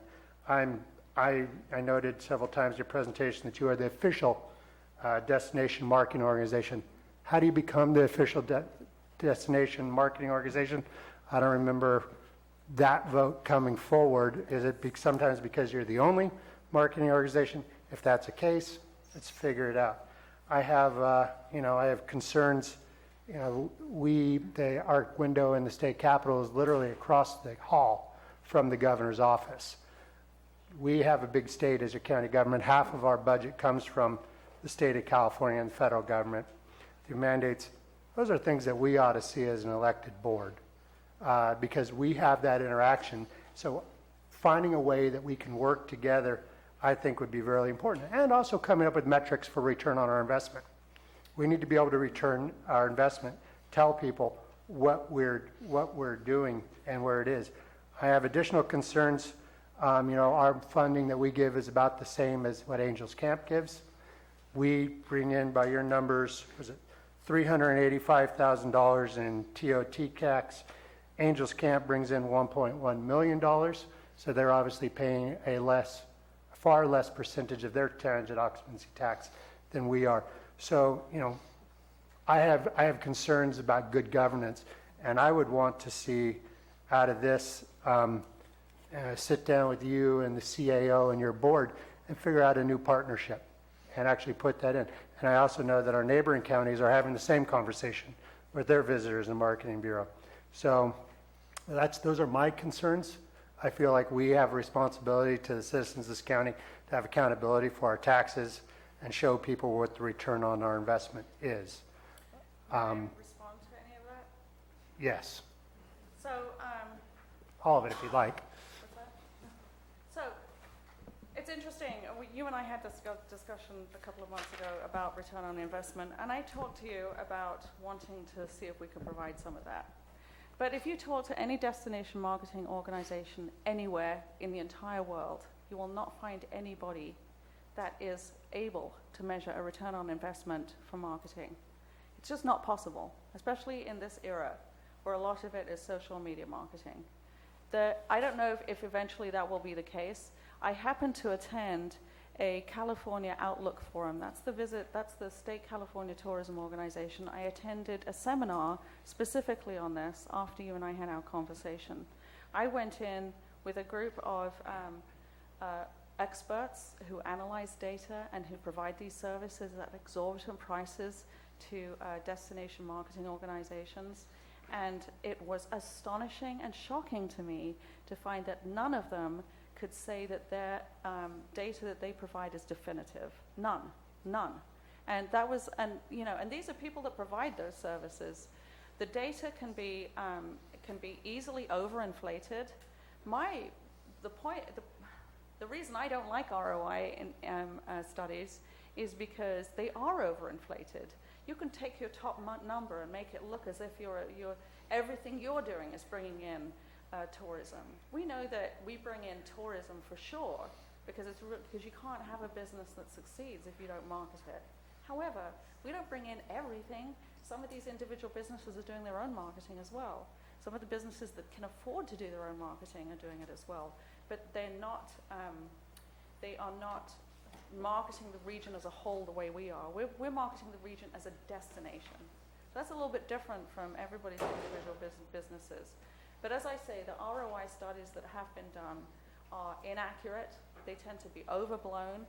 I am a person of integrity that doesn't want to provide overblown numbers to a board of supervisors just because they're available to me, just because I spent a bunch of money to do an ROI study. So one of the leading experts in this field, Carl Roboto, I asked him about it, and he said, and this is the reason I came to you guys with this suggestion just a month ago, the only ROI study that you can do that has any accuracy to it is an ROI study on your website performance. So that's something we wanted to implement as soon as we have the new website up and running. But all of the rest of it, it's not proper science. And it's the data analysis and the algorithms that they use do not provide accurate information. And this is what I learned from the seminar at the Calaveras Tourism Summit. And it was disappointing to me because I wanted to be able to come back and say, hey, we can do it. We can invest this amount of money and we can find out, what the return on investment of every piece of marketing that we do is. So we can benchmark some of those things. We can attribute a dollar value to some of the marketing that we do based on statistical evidence about, if somebody's coming to our website and they're actually downloading our visitors guide, there's about an 80% likelihood that they'll come out to Calaveras County. But where's the actual real data? Now, I'm scientifically minded, and I don't like that kind of wishy-washy number stuff. I want real numbers. If we're going to present real numbers, I want real numbers. I don't want to present overinflated. I don't want to present inaccurate information. So an ROI study, we could do one, but I would be very unhappy to do it simply because I feel like it's going to overinflate everything. You'll look at the numbers and you'll say, well, there's no way this is accurate, you know, and to me it seems like the idea that we came up with, which was to contract with a strategic management group and just do a $15,000 ROI study on our website usage. He has a formula that sounds like it makes real sense. All of the other stuff that I heard about at the conference was just disappointing, and I just don't really think I don't think it's doable yet. Maybe eventually. I'd be completely in favor of doing it because I know that we are doing good work and we are definitely an economic driver for tourism in the county.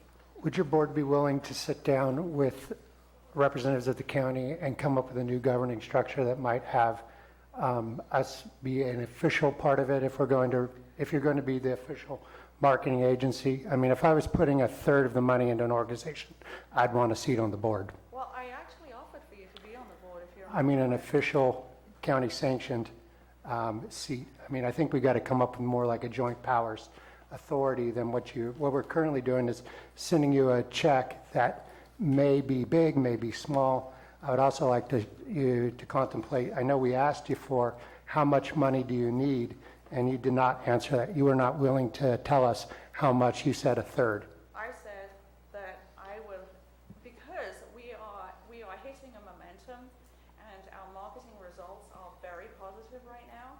I have you speak in the microphone for me. Sorry, Thank I you. would not want to see a diminishment in our, and in our tourism funding.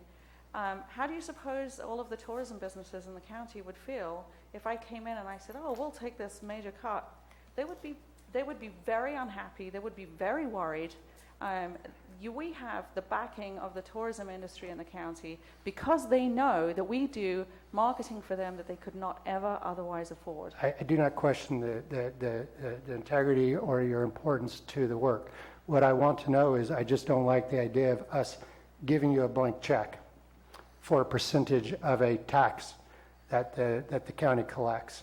So, you know, maybe over the course of the next couple of months, we could come up with a budget.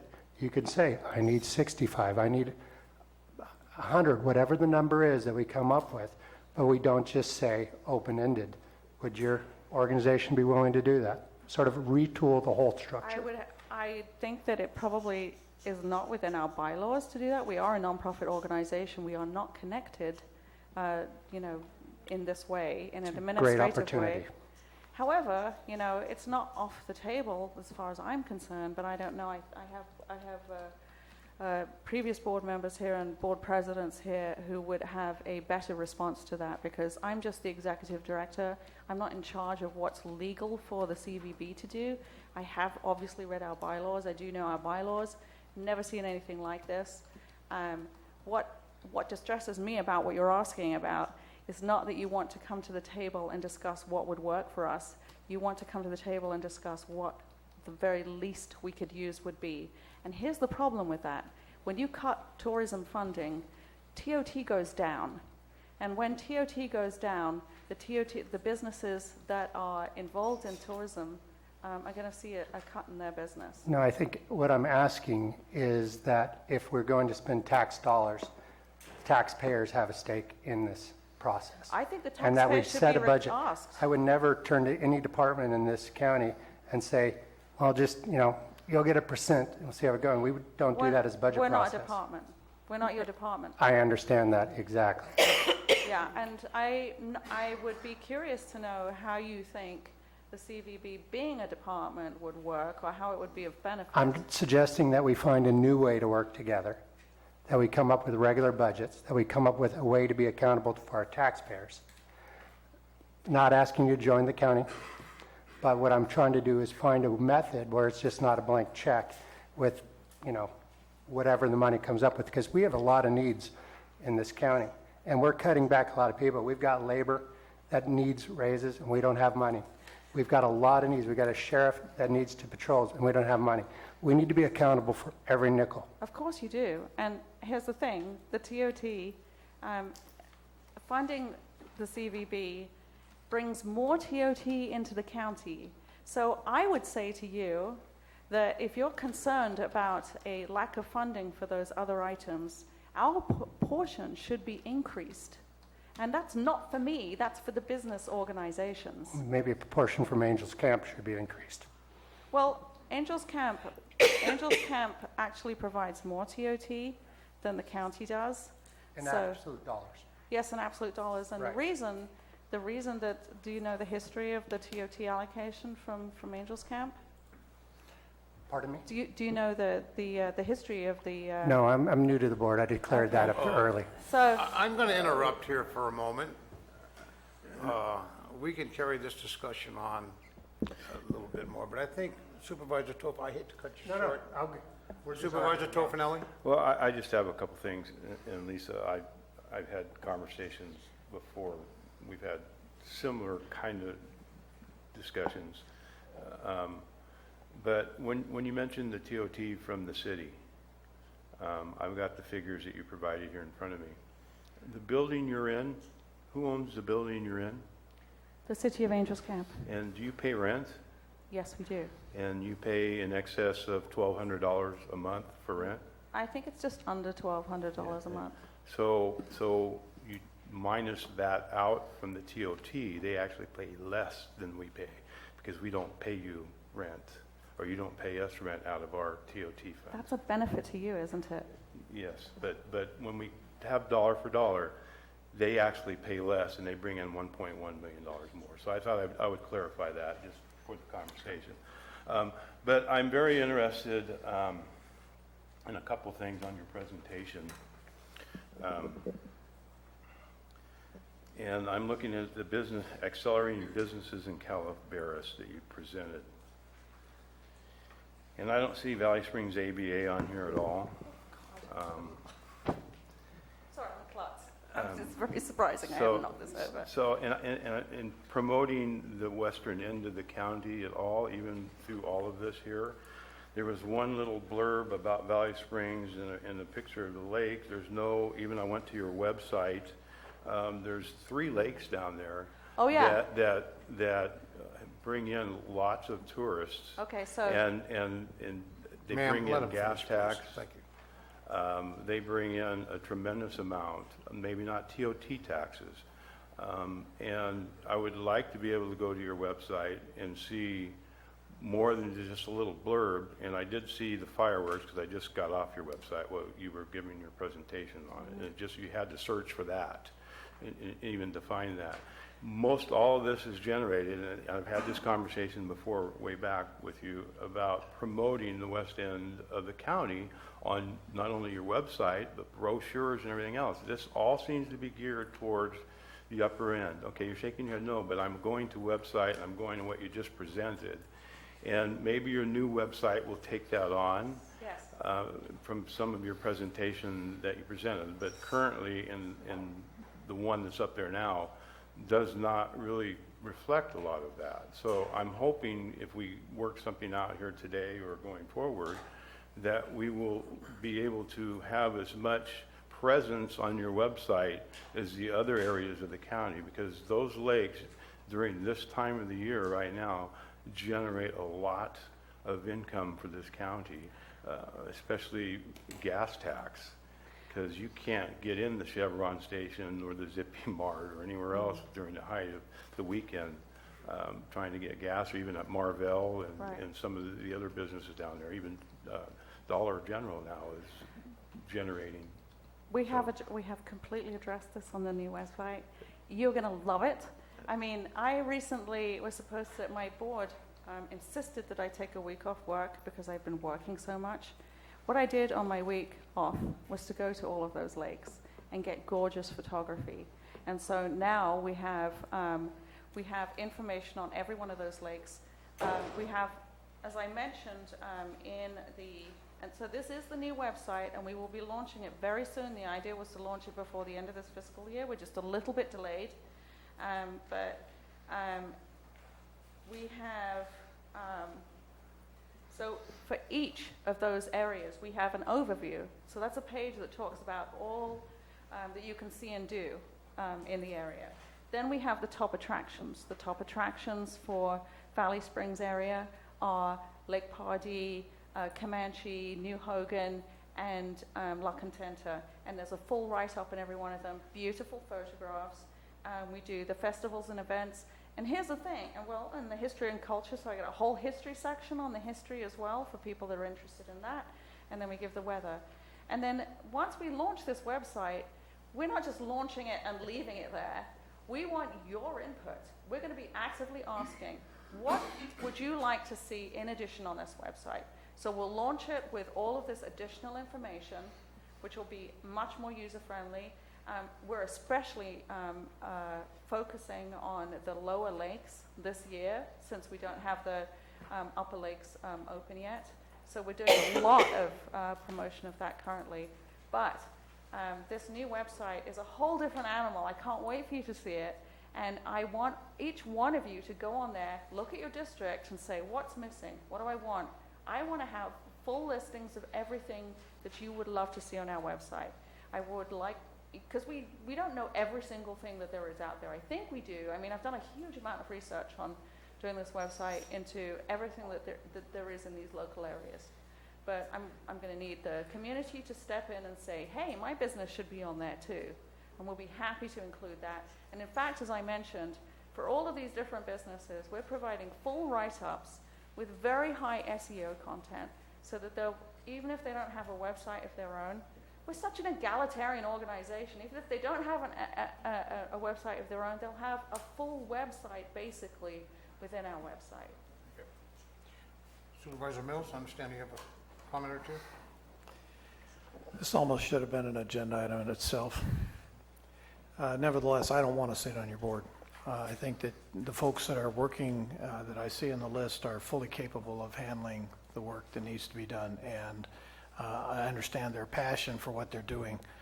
The thing that we need to keep in mind too is, in a recovering economy, is the time when you want to start really heavily marketing your future. And if you start pulling back from it, you're just going to send yourself back into a doldrum. So whatever is being done is critical, and I think that the board is committed to an economic development coordinator in our budget next year. That's also what a down economy needs to bring it back, and I understand that. I don't think that we fully have grasped what we're going to get on the TOT for Airbnbs. That's something that just came about, and I will tell you right now, knowing what I know, and that's probably very little, it's going to be Murphy's. That's going to be your big generator. And so the Angels Camp and Murphy's corridor right in there is going to be the biggest generator of TOT tax in the county. And that is for a reason, because that's where the tourists are going. And so if you try to market areas, you're going to have to build the periphery as you go, but you're going to market to your strengths, not to the periphery. And so I kind of understand why there hasn't been a big push in the past on that, and that you'll work in that area in the future. But you really have to depend upon, where am I getting my biggest bang? And that's where I'm going to put my dollars. That's the return on investment piece that I think is critical. So thank you for your presentation. Thank you. I think that's absolutely true, but I would point out as well that one of the things that people really love to discover when they are booking their travel itineraries is to find those hidden gems. And so that's why we like to pull in some of those other areas as well. We do have to focus on where those TOT dollars are coming in. That's really important. I mean, if we send people out to an area that doesn't have any way of collecting any taxes, doesn't have any infrastructure, it's not selling sports equipment, doesn't have hotels, why are we sending them out there? We need something to send them out there for. So developing those infrastructure pieces is really important if we want to get everybody around the county. And that's why we started something called the Tourism Task Force, looking at what's lacking in the different communities, like parking in McCollum Hill, for instance. When they get really busy now, there's not enough parking out there. Like getting all of the trail systems out in the Blue Mountain area, up on our website. Like it just goes on and on. We need restrooms in Murphy's. That's becoming overcrowded now. So we've identified all of these areas. There needs to be lodging in Copperopolis. So I would love to be talking to you about all of those problems as well. I think it'll take the Board of Supervisors to resolve some of these problems, especially the low-income housing for people coming in to those lower-paying jobs in the hospitality industry. We need to keep our tourism industry sustainable. And so that's why we also developed the Hop Lightly campaign, so that we could educate people coming from areas where they don't have to take care of the environment to what you do when you come out here, and to keep it beautiful.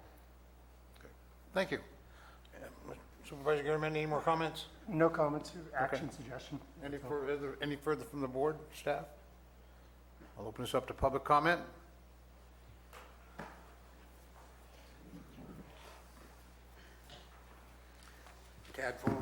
Tad Follendorf, Arnold Meadowmount Lodge. I believe I'm the longest motel owner in the county, over 40 years, and this has been started. The basis of it was designed to keep government out of it because it didn't work with government in it. And so I think that what the Visitors Bureau has brought in over the years, the controversies they've gone through are kind of being reheard again, and a lot of it's been settled. And I don't think that the benefits that the Visitor Bureau has brought in should be diminished. They are kind of paid by the reward of how much they bring in. They get the 33%. The county gets the rest, no questions asked. You give it to the police, the libraries, or whatever you want. The more money they make, the more money the county makes, and increases the sales tax. And I believe that this, going to the City of Angels, you're talking about a 6% and a 10% tax. They took it to the vote of the people, and they have to divide it up in 3 ways. Is that right? Fire, police, and tourism. And the county has never settled. We have to renegotiate. And thank God it's not a political year, because the first thing we'd be asking is, what's your stance on TOT? So you don't have to get involved with that, but I believe you can, if you want government to be part of it, I think you have to give us a guarantee. I think there was a few years ago, they tried to put it on the ballot, and they divided it all up, and pretty soon there was no TOT, the Visitors Bureau had no money to work with. So what I was going to tell you before I got here is different what I'm telling you now and what I've heard. I believe, a meeting of some kind of with the board members are the ones that also have to live and depend on their livelihood, and they work hard to make this organization work. Every organization has some sort of a problem, and time goes, but this one has come back, corrected them, and I think that the work that Lisa has done to try to keep her board and her members, some think they should get all the 100%.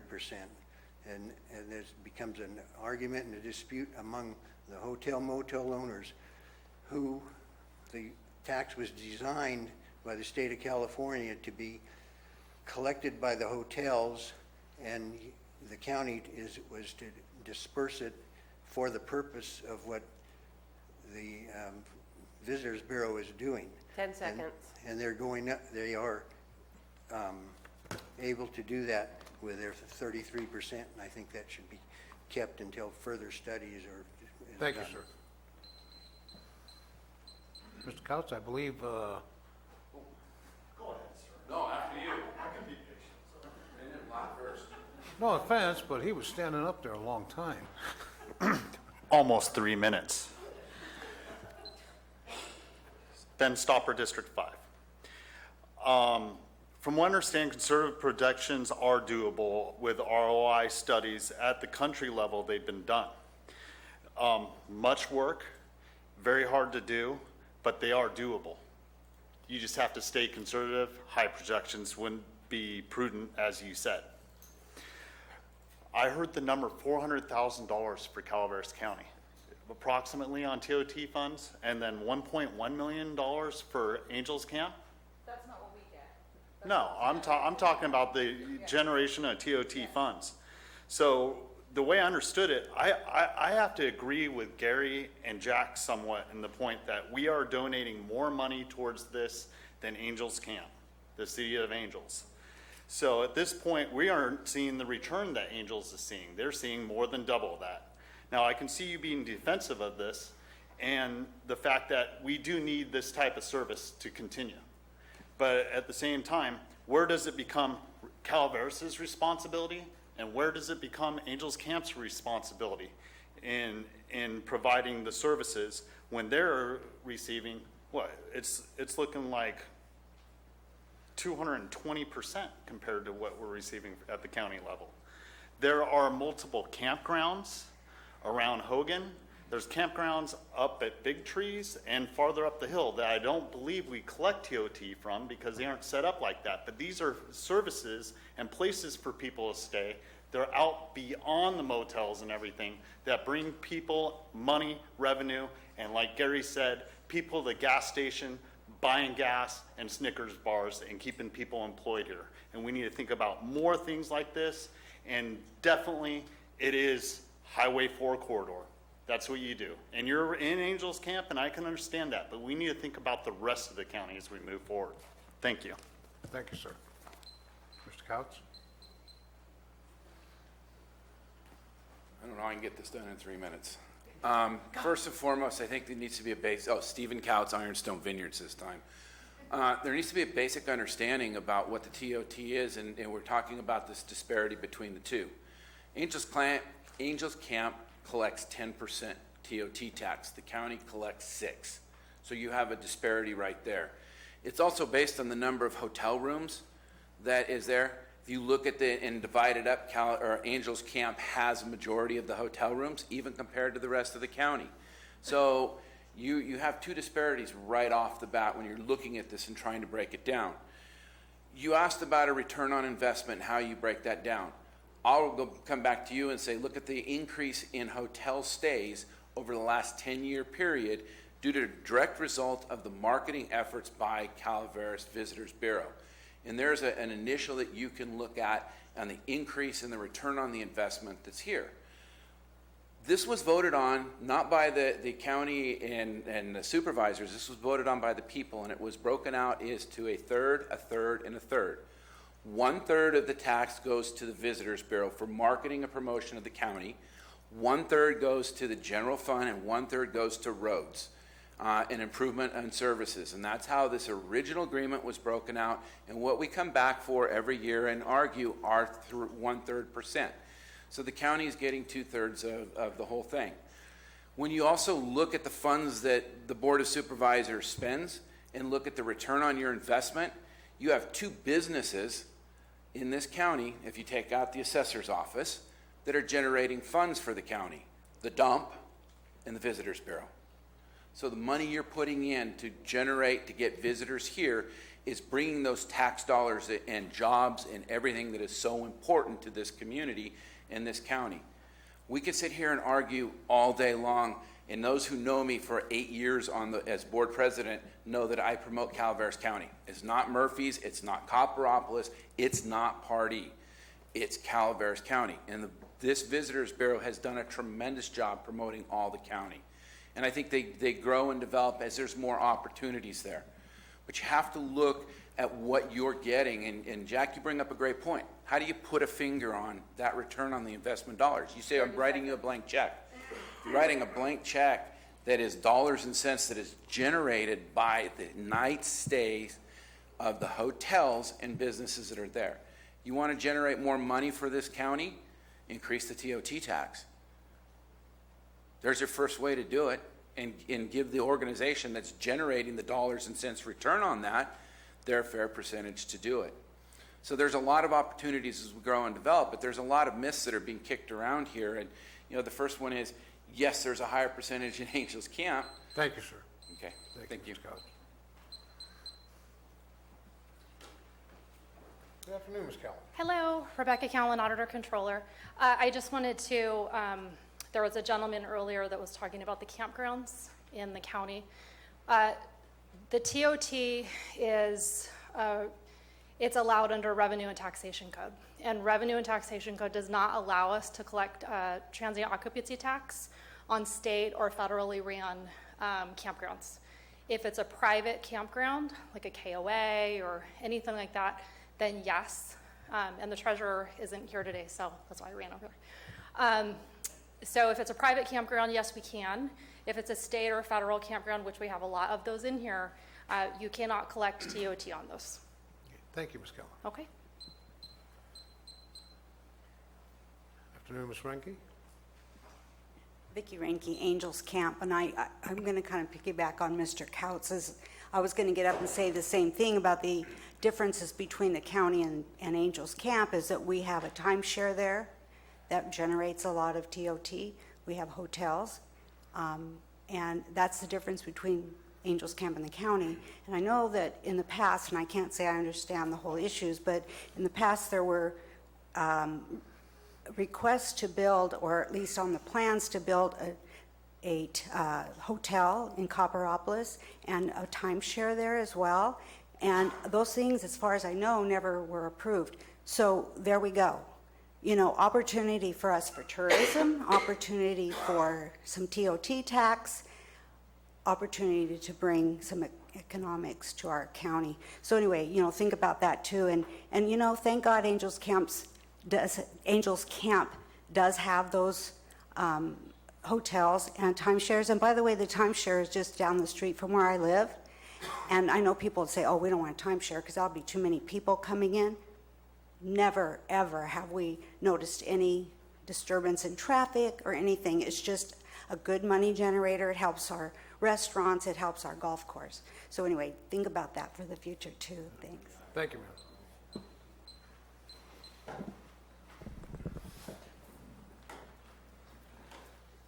Bill Wilson, Angels Camp, District 1. Tourism. Except for frog jumps, a few things up county. If you go into Angels Camp on any night after 6 o'clock, except for a bar and a movie theater, there's not anything going on. Well, you can go to Save Mart, get some chicken barn, Mike's Pizza. Those aren't even downtown Angels Camp. Angels Camp is a tourist attraction without the frog jumps is a bump in the road. Murphy's, on the other hand, businesses. At night, streets are lit up. People are walking around. Go to San Andreas. You don't see anything after dark. There's nothing in San Andreas. You walk down the street, you're all alone. Go to Valley Springs. There is, what, Marval? If you're not camping, you're not doing anything. If you go up country to Arnold, there may be something up there. I haven't really been up there. But tourism around here is something going on. If you have wine tours, if you have, God forbid, cannabis tours, you'd have a lot of people. We're world renowned for cannabis and wine in this county. We don't even want to hear cannabis. But again, tourism. If we need tourism, we can get it. You can bring them in. You have to have a room for them. You have to have some place for them to stay. Angels Camp's the only place. By the way, the grand jury recommended that they be unincorporated too. Thank you. Thank you, sir. Excuse me. I'm sorry, what?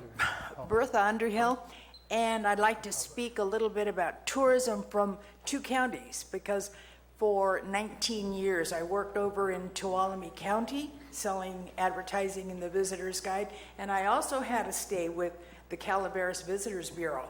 Let me just tell you, this annual report is outstanding. And let me correct you, correct someone, the most TOT comes out of Arnold. And you know why? Because of the rental of the second homes. That's where your TOT comes from. So Arnold is always in flux as far as businesses are concerned. They come and they go, ask Mike. But we're always working on it. You just are going to help repair White Pines Park. Where are your tourism dollars coming from?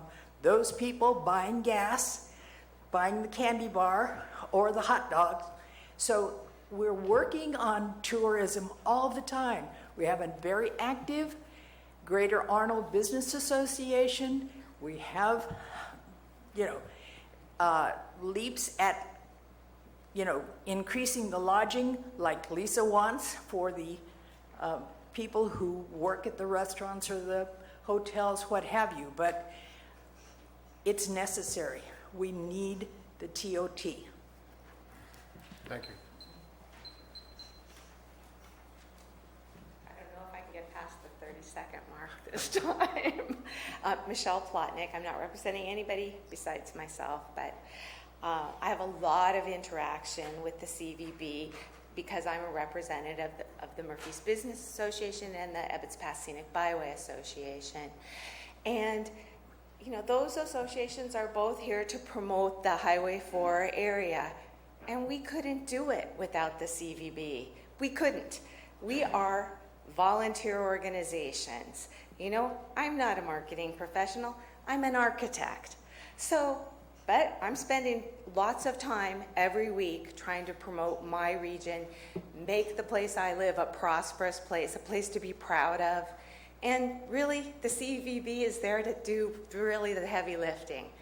So, Gary, just a few weeks ago when we heard that there was so much storm damage that we wouldn't be getting into any of the upcountry lakes, there was a great blog post and newsletter that went out from the CVB talking about our lower lakes and how there was no reason to miss out on water in Calaveras County.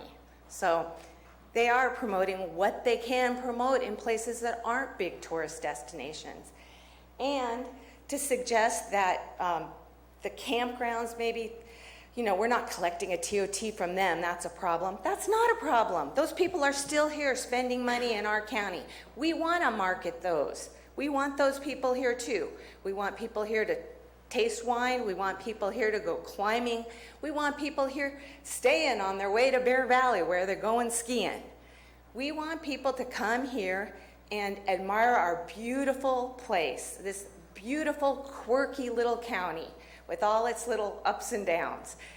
And we shouldn't worry about whether we're competing with Angels Camp and who's paying more and who's paying less and who's getting their fair share. That is childish at this point in our, when Angels Camp rises, the county rises. When the county rises, Angels Camp rises. We're all in this together. And Jack, I don't really know you, so I don't get to yell at you. And you're new here.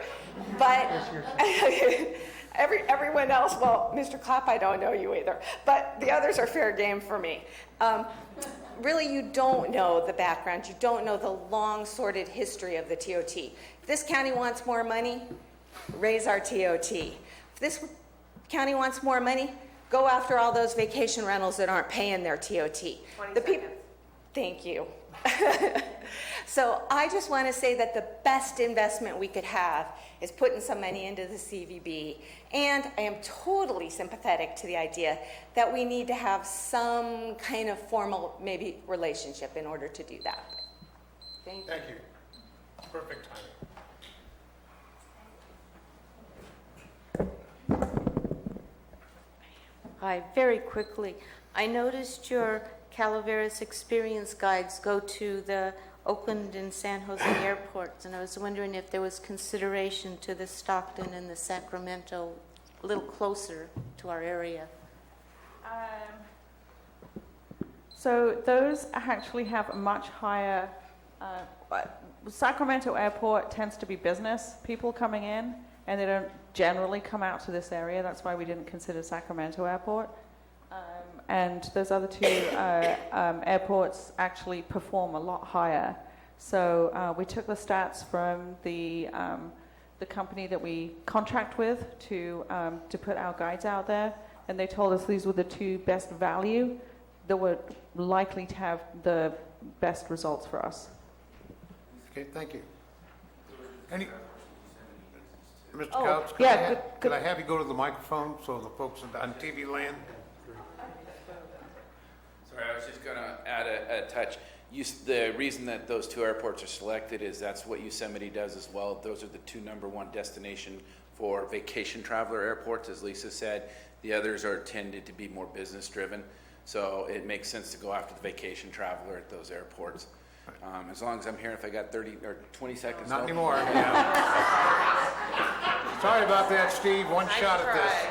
I would like to say in response to that we capture a lot of business from visitors traveling through Yosemite. So it's very important to us to reach out to that Yosemite traveler as well. And what we like to do when we get them in the Visitors Bureau is to have them stay in Calaveras County for a while, and sometimes we can actually talk them into that. So, Thank you. Is there any more public comment? Could you just raise your hand for me, please? Okay. Supervisor Tofinelli, you can make your comments. No, we hadn't yet. I'm trying. Go ahead, sir. Next speaker. I know. I'm Steve Fairchild, California Caverns and whatnot. At one time, I was the president of the Golden Chain Council. I've been the president of the Chamber of Commerce here. All the time, going back and forth, I have never seen a Visitors Bureau run as well as this one. And cracking up. Excuse me. Two good decisions I made. One, I hired her. Two, I let her go to work for you guys. And I don't look back. It's a great idea. Thank you, Mr. Fairchild. Mr. Fry. I can't believe it's my 40th year living here in Calaveras County. I first set eyes on this county in the summer of 1968, and I moved here permanently the 10th of October, 1977. With regard to the TOT, Angels Camp, at the time they raised it, they only had a population of about 2,000 people to vote on raising it. Twice the county has tried to raise the TOT, and they had a population of somewhere between 30 and 35,000 people. And I don't say this disrespectfully, but the people that were voting in the unincorporated area of the county had it in their minds that it was going to cost them more money.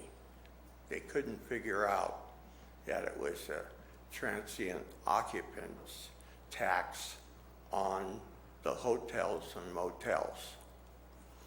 I don't know if it's ever going to be done again. It certainly would be nice if we could get this done. The other thing about Angels Camp, they got a built-in thing with the thing there at in Angels Camp where they have all those timeshares. I mean, that's a boom for them. So that's the kind of things you're looking at. Jack, I can appreciate what you're talking about, and there probably needs to be some kind of, taking a look at that and seeing what can possibly be done. I understand where you're coming from. Thank you. Thank you, Mr. Fry. Any further public comment? Okay, seeing none, Supervisor Tofinelli, I believe you were first. Yes, I'm sitting here looking at the supervisors. I'm probably the one that has the most history on the TOT and the Visitors Bureau because Mr. Tofinelli, could you speak we had this same conversation, it seems to me, about 5 or 6 years ago. If you remember, Lisa, right when you came on, and Lisa Mayo was at that time in charge of the Visitors Bureau. But if I recall, and Steve, you probably remember too, at one time, the Board of Supervisors did have a seat on the board, but it wasn't a voting member. It was like ex officio seat that we had on that board, and then it kind of just, nobody participated. You remember that? Yeah, we actually have Mary Kelly, the the city administrator, as an ex officio on the board too. I think it would be highly, highly beneficial to have a Board of Supervisors member. And those board meetings are public. You can turn up anytime. So they're not closed off at all. And then my other comment is it possible, I'm in favor of going forward. I see the benefits, I've seen the benefits, and I'm more than willing to promote the Visitors Bureau and here on this board continue with the 1/3 allocation of the TOT taxes. But is there a way that to satisfy maybe some of the members on the board that you could commit to quarterly reports to us at the board, come here quarterly and give us a report on what's going on in the Visitors Bureau, how the money's being spent, those types of things, instead of... Oh, we'd be happy to. We'd be happy to. Yeah, absolutely. Thank you. Thank you, Supervisor. Supervisor Ramendi, you had additional comments? Just really quick, ex officio, if you're on the board, you got to be voting on the board. Have you speak. Yeah, Ms. Plotkin, I do not believe that being accountable for taxpayer dollars to the citizens is childish. I think it's our duty. That's not what I said, so. Just putting that out there. I think that, I would suggest that we continue with this process and look at this in our final budget in September, have our CAOs sit down and see if they could hammer out a budget with the Visitors Bureau, and then take it up in the final budget. You're talking about September? Yes. So we have a fiscal year too. You've got $190,000 in the bank. You can make it to September. Well, those... Folks, we're not going to get engaged in a conversation right now. Maybe we can save that for later. But Supervisor Clapp, did you wish to speak? Yeah, I guess I would. Hogan Spring is probably more than most of the lakes in the whole county, including the high country. Calaveras River is the best trout fishing river under 3,500 foot. I don't ever see that. Paraglide, Power Paraglide is the world's biggest event, is in Hogan's, that people from all around the world comes to it. I think I do not go downtown in the evenings to Hogan's, to the shopping center, because you can't get in on during the summer months. Winter's a little different, but once the camping start, you cannot get gas, food, or anything during the daytime. So I always hear Valley Springs area is so underrated that it just totally overwhelms me. I can't believe where the people come up with this stuff. And I would suggest that you maybe talk to Nick from the Valley Springs News, because he usually runs front page on all the events that happens, and there's a huge amount of events down there that generates lots of money. We have somebody working 10 hours a week specifically on the calendar, and if we haven't been hitting those targets for Valley Springs, I apologize. I'll take a look through. But we work very, very hard to make sure that we get every single item on the calendar that could possibly be of interest to a tourist. So, but I will talk to Nick and see if there's anything we're missing. And we do have to hunt down that information. It's not Nick easy. has most of it. He'd be quite, he'd help you quite a bit. Supervisor Mills? Thank you, Supervisor Clapp. I think the best thing to do here is to continue with our commitment as we have over the past years and in the preliminary budget, so that you can go forward in your budget with that commitment. If we want to make some adjustments to it in the final budget, then that's going to be a subject of discussion over the next 90 days. This is not just for the CVP, but also for others as well, is that they come before us, and this is an ongoing fight year after year after year. And I think it's critical that the CEO and the board sit down and establish some policies so everybody has a clear understanding of what it is that the expectations are, and stop the fight. If we just sit down and decide what do we want, what are our priorities, because budgets are exactly that. Budgets are goals. And what are you trying to accomplish, and how much do you need to get it done? So if we just continue this commitment now, so we don't upset the apple cart, and know that between now and September, we can get maybe a couple of members of the board and the CAO or whoever and sit down and have this conversation, develop some kind of policy that can go forward from here, then this won't be a year-over-year event. I've sat out there. I've watched it happen. So that's my only comment. I just would hope that we go in that direction. Thank you, Mr. Mills. Ladies and gentlemen, I think we've discussed this pretty thoroughly right now. I had comments, but they were all made by our folks in the audience. Appreciate that. Stole my thunder. So we're going to take about a 10-minute break right now. Have you folks get ready to pick up your equipment and stuff, and we'll get back in 10 minutes. Okay, ladies and gentlemen, we're back, and CAO Lutz. CAO Lutz, yes. Yes, thank you. CAO, not supervisor. I'm trying. Yes. So following that, I think the direction at least was clear enough from the board on for the Visitors Bureau piece. The way that I built the budget, I did put contingency funds within that particular budget org. So then through just a regular budget adjustment, I can put those back to a contract for the send out line for the Visitors Bureau.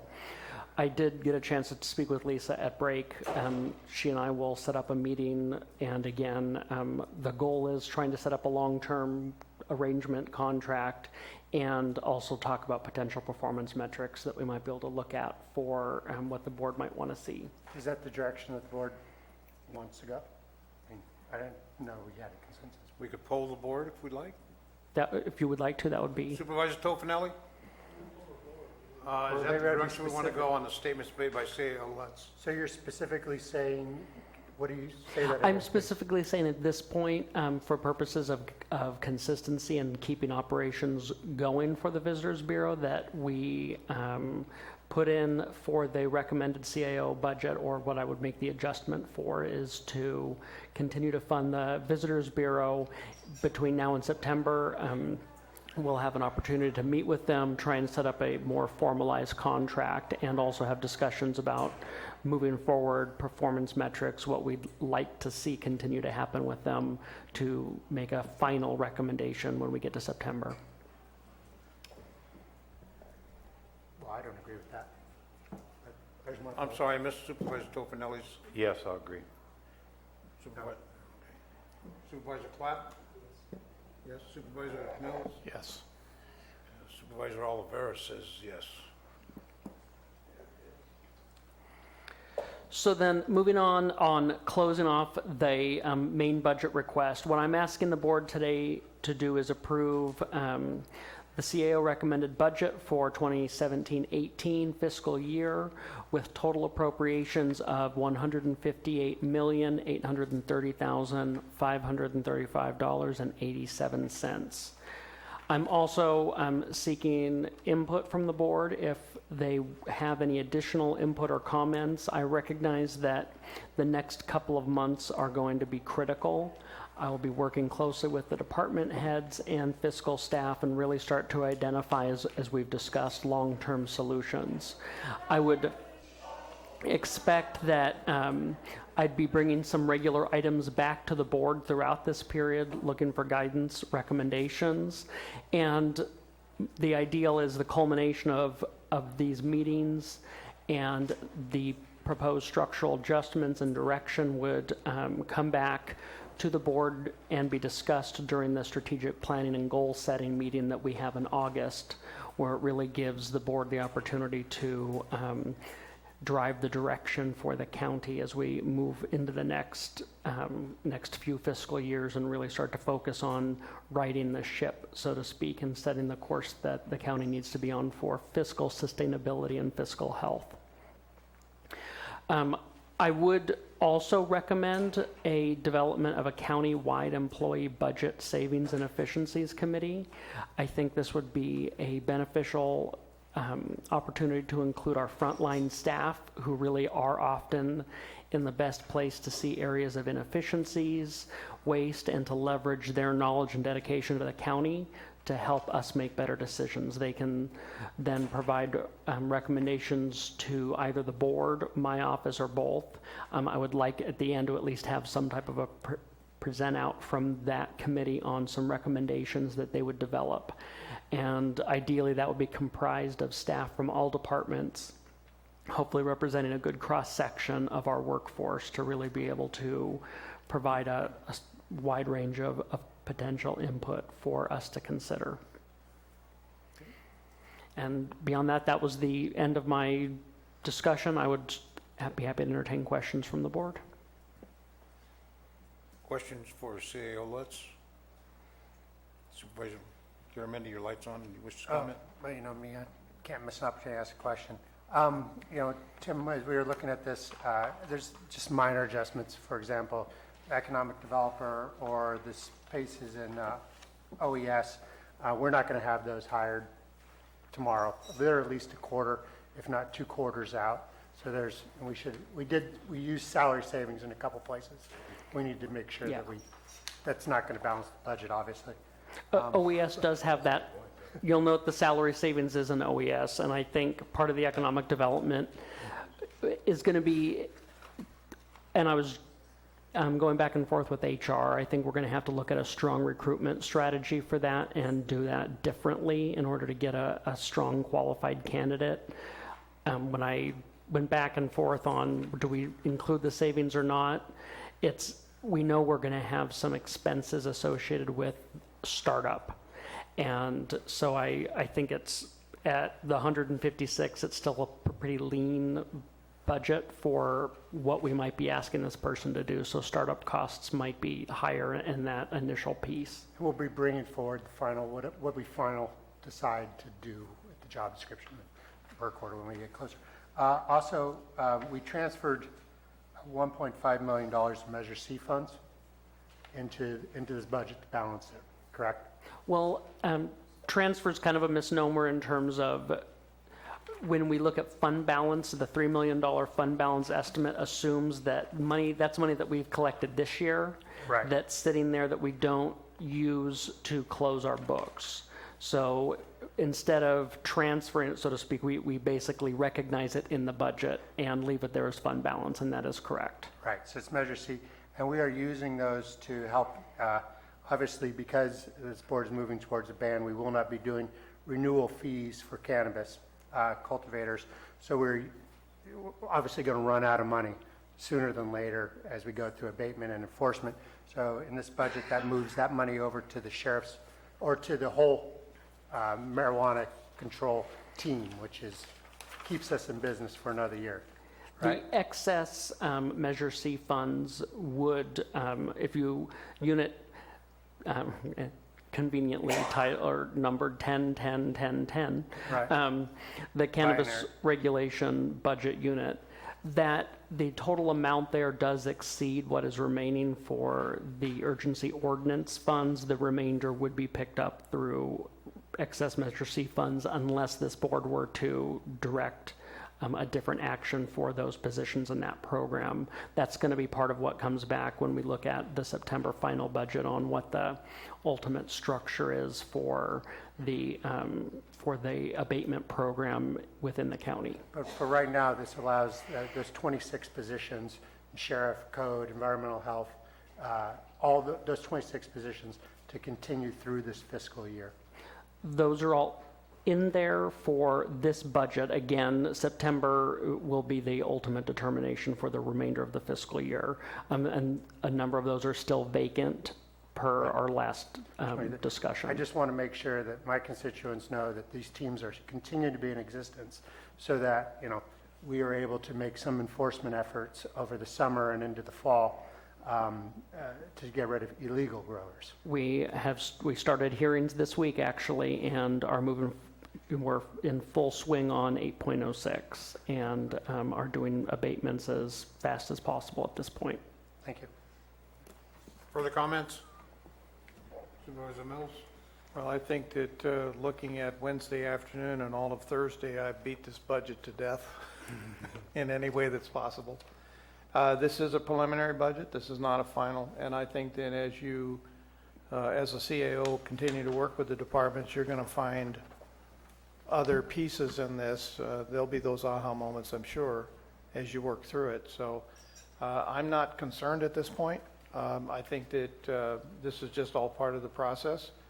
And as we begin to identify our goals and our strategies, you'll be able to probably meld that together better before that final budget number is put out there. So I'm looking forward with a great deal of confidence that you have a great grasp of what needs to be done here. And I also know that there is enough funds laying around. If we just make good use of the allocations, we'll make it happen. So that's my comments. Thank you. At this point, I entertain, well, actually, I take that back. Public comments. Is there any further public comments on this issue? Mr. Fry? I think he Chairman, beat you. Yeah, Mr. Chairman, I just have a question. During the preliminary budget hearings, there was going to be a transfer into the CAO's office of some museum things or something. Did I catch that right? The request was a move of the archives. Yeah, archives. Under the CAO. That doesn't change the budget per se. What that does is change who is over it. So it didn't change the allocation or the expenditures within there. Okay, that's what I was wanting to know. Thank you, Mr. Fry. Thank you. Mr. Trone?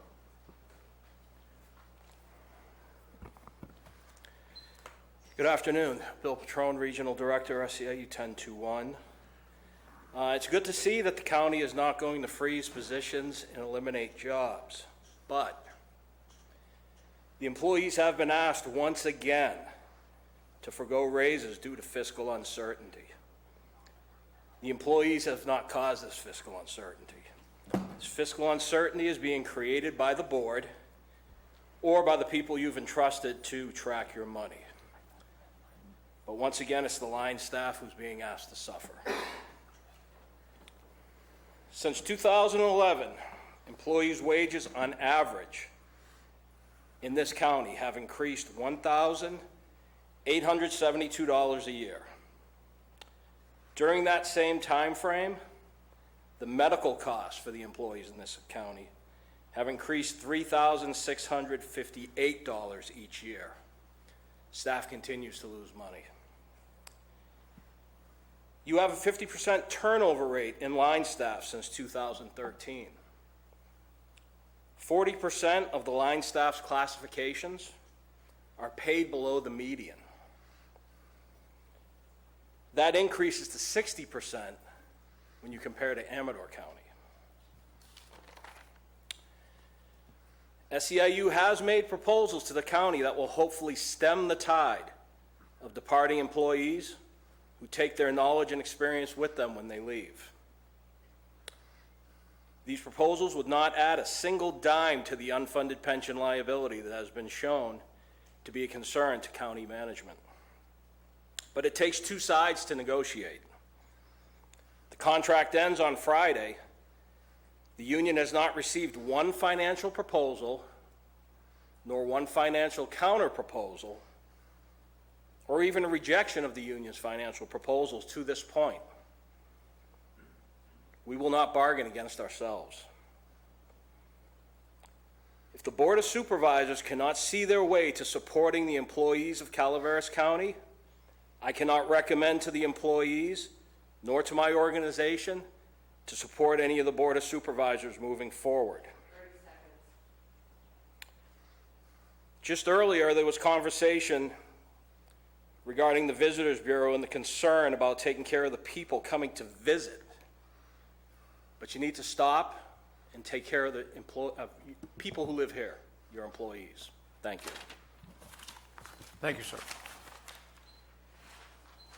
Further public comment?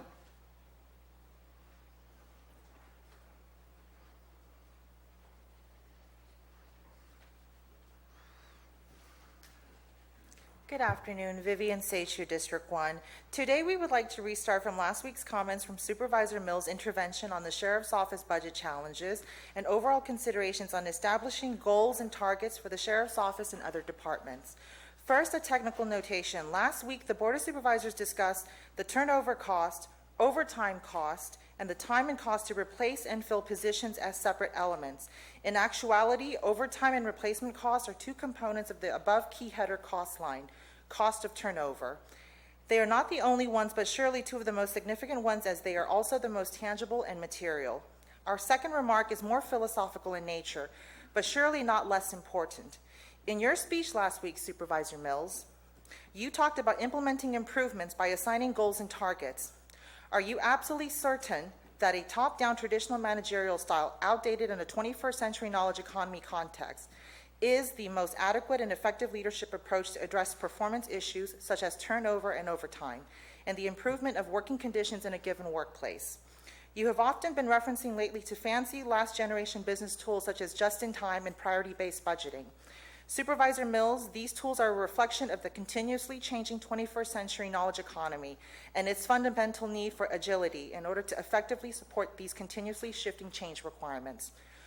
We do not know when you last worked in the corporate environment, which you keep referring to, but if you had worked in the continuously changing global world, both public and private sectors, you would know that an agile and continuously changing performance improvement reality cannot be faced with an outdated top-down performance target-driven managerial style. Agility and continuous change require a performance management approach oriented to the true understanding of root causes, the whys of why things need to be improved, not the what levels of performance need to be achieved without understanding the real context behind them. For example, why do we have these levels of turnover? Why do we have to continuously work overtime? Why do we need to improve the working conditions of our workplace? These levels of understanding cannot be achieved with a simple meeting where budget goals are assigned. And then what happens next? If these targets are not met, surely people will be blamed, if not even threatened to be fired unjustly.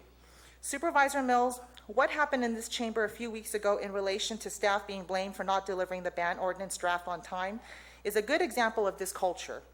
Surely a blame and hire and fire culture is not the most conducive culture to improve workplace conditions in this day and age. As a training and negotiations facilitator in your previous corporate past life, you should already know this.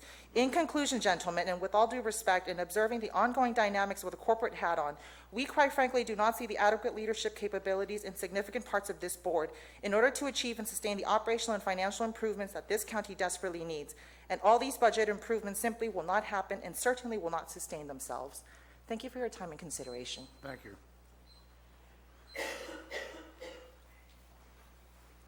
Bill Wilson, District 1. I know where you can get $2.9 billion in taxes. Allow 5% of Calaveras to be under cultivation. $56.3 million, 1% of the area of Calaveras County under cultivation. We can use the stalks to make hempcrete. We have a great place over here called the cement plant. We could use that area. We could make the stalks a viable commodity. We could also make alcohol from the leaf. The rest of the plant already has a place to go. Doesn't need anything, but we get the taxes. Thank you. Thank you.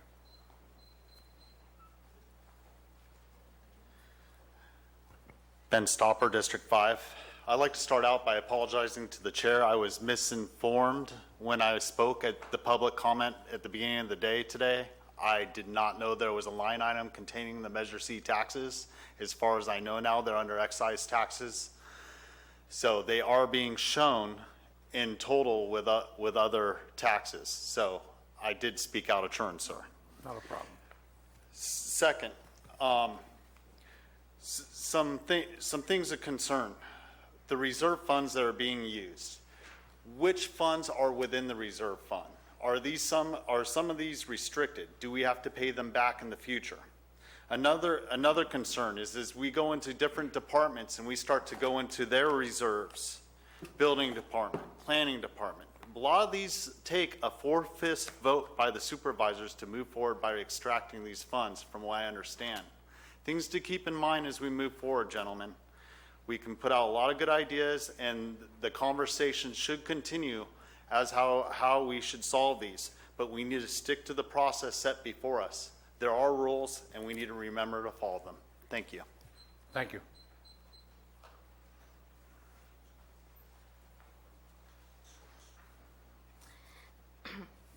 Bonnie Newman, Double Springs. I want to talk about a group of employees that have not been mentioned anywhere or any time during this budget process, and of course it's represented by a union, almost 400 employees. SEIU 2015 has failed to adequately represent its members. We've been ignored since 2009 with no pay raises except minimum wage increases. And so my concern is, in this budget, I don't think there has been any addressing of this oversight or lack of attention. So I would just like to bring your attention to the plight of the home care worker, $10.50 an hour, no negotiated contract since 2007. So we're floundering and not moving ahead at all. Just for your consideration. Thank you. Thank you. Further public comments?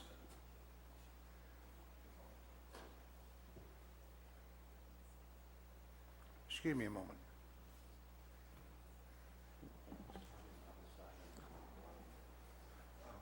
We were just... Oh, okay. Yeah, all right. Thank you. Is there any further public comment? Seeing none, we'll bring it back to the board for any further discussion before seeking a motion. Seeing none, oh, I'm sorry, CA Lutz. Yeah, I just wanted to provide clarity on the reserve question. The reserve specifically that was utilized this year is a general fund reserve that is completely discretionary revenue that is set aside from the general fund throughout a number of years. So there is no, it's unrestricted in its use. And then the other piece was the teeter fund, which also is unrestricted in its use. Typically, we use it for infrastructure capital projects, but in the last couple budget cycles, it has also been used within the general fund. And again, it doesn't have a designated use per se. Thank you. I appreciate that. Sheriff, looks like you need to have a moment to speak. Well, I'd like to know if you're going to allow staff to make some comments before you guys make a vote. You're part of staff, you can make your comments. Well, that's why I was just checking. Go right ahead. All right.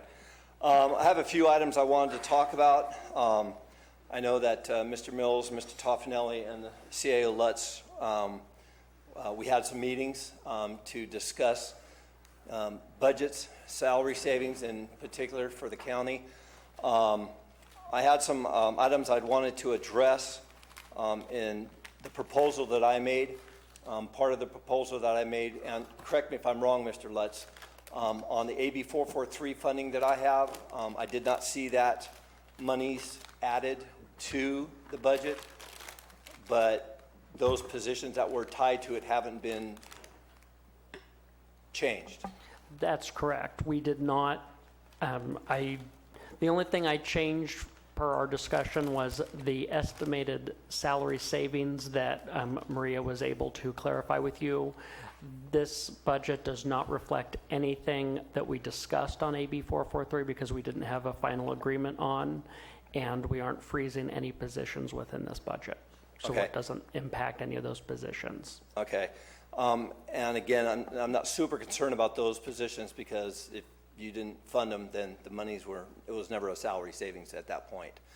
The other issue is, and it's not tied to the general fund budget, but when we talked about the marijuana funds, I talked to you about setting aside those 3 deputy positions for the lieutenant's position so I can have some overview, because in light of 806 that's coming up, that was not addressed. I want to talk about that, and you had 2 trailers that were in there the box trailers that were requested, you had those under general fund when those are actually marijuana funds. And that was, the 2 trailers then would have been an oversight. We tried to catch everything and work with departments to make sure we catch it. Right, and that's why I'm asking. Yeah, there are definitely, with that budget particular, this is we had a week and a half to kind of pull it together. Right. I would expect when we come back to the board in July that we need to do a much broader discussion about the abatement program. I think there are a couple, when we look at now that 8.06 is going, there might be some structural adjustments that need to be made, and I would expect that to probably come to the board in July so we can have a broader discussion, probably that second meeting in July. Okay, and the reason I bring this up now is because of 806 and the momentum that we're going to have with 806, I really wanted to see if I could get the approval for that lieutenant's position today, so that, because you got to understand, I have to get a hold of HR and do the announcements so that we can do the testing. So it's a process. So if we wait another 4 weeks, it's going to put me another month behind in getting that process started and done. I was looking back at Judy, my thought being, and this is something that I wanted to talk to HR about anyway, if I know that the board is going to support adding the position, if we can start recruiting for it now, even without the actual vacant position, knowing that we'll come back in July to clean that up, I think that would at least get your needs met on moving through the recruitment process, and then we can do the cleanup to actually have the position by the end of July. Judy, if you want to, I know she's going to strangle me for putting her on the spot for this, but it's out of the box. Typically, HR does not recruit for a position that we don't have a position control number for. If we are given direction by the board today to move forward with this, we will move forward with the recruitment. And to get this going, I can have this position on an agenda item for the 11th if the board clerk allows me to. So there might be more cleanup to do. Exactly. So I'd rather wait until the second meeting in July to make sure we get everything together, and we're already past the deadline that I've been trying to hold people to. If I can help out, there is a position control number associated to that, because that was one of the positions that we were going to move out of the ADA JAG. So you already have a vacant position, you just want it in cannabis, or? Well, yeah, that's a position number that we can move over to. Okay. Maria, correct me if I'm wrong. Get my budget analyst up here. She's a heck of a lot smarter than I am. But there's a budget control number for that position right now, is there not? Maria Henze, Business Manager for the Sheriff's Office. Hello. There is a position that is available, but it is assigned to the ADA JAG position, ADA JAG fund.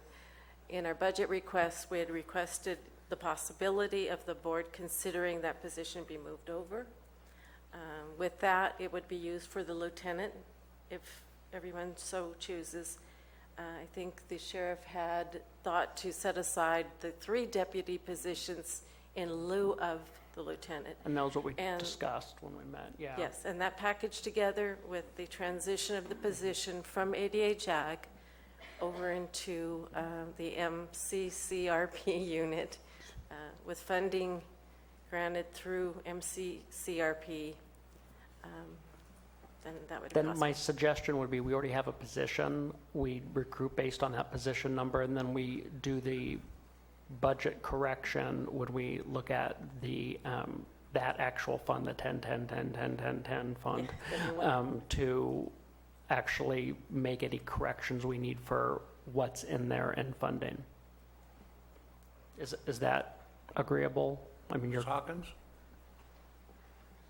we will still need to correct the position control number, but we can go ahead and have the Sheriff's Department do a request to fill for the position, and then we will add it to the list. I just don't want to delay in getting it open and going. Yes, we can move forward with that. Okay. That's one of the issues. One of the other issues, and again, here I am trying to save our county some money.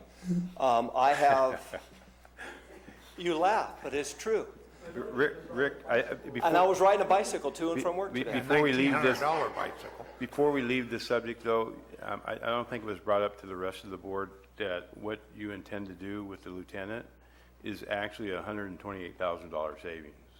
Yeah, and it's actually more than that because I'm willing to use 25% of my AB 443 That's funding correct. You said to also pay for that lieutenant. So the cost savings are actually higher than that.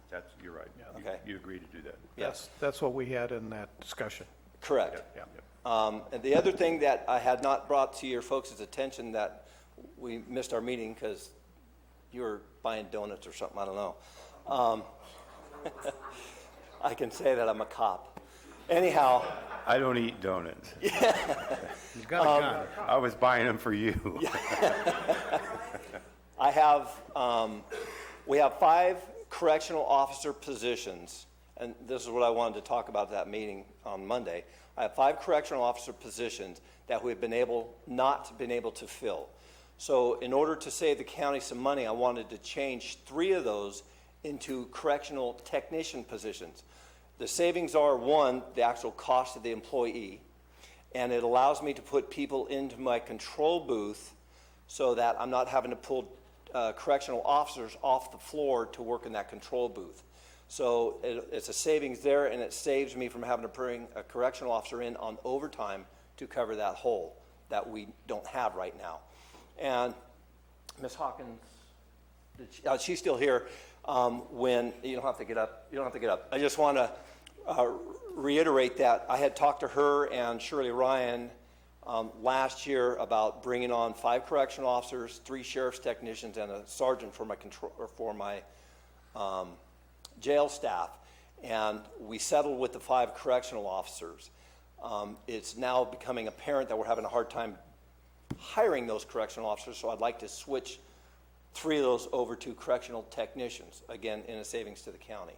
So that's something I'd like to look at. It's not something I have to do today like we did the lieutenant's position, but I definitely want to address that in July because I think it's imperative that we start saving that money in overtime on that aspect.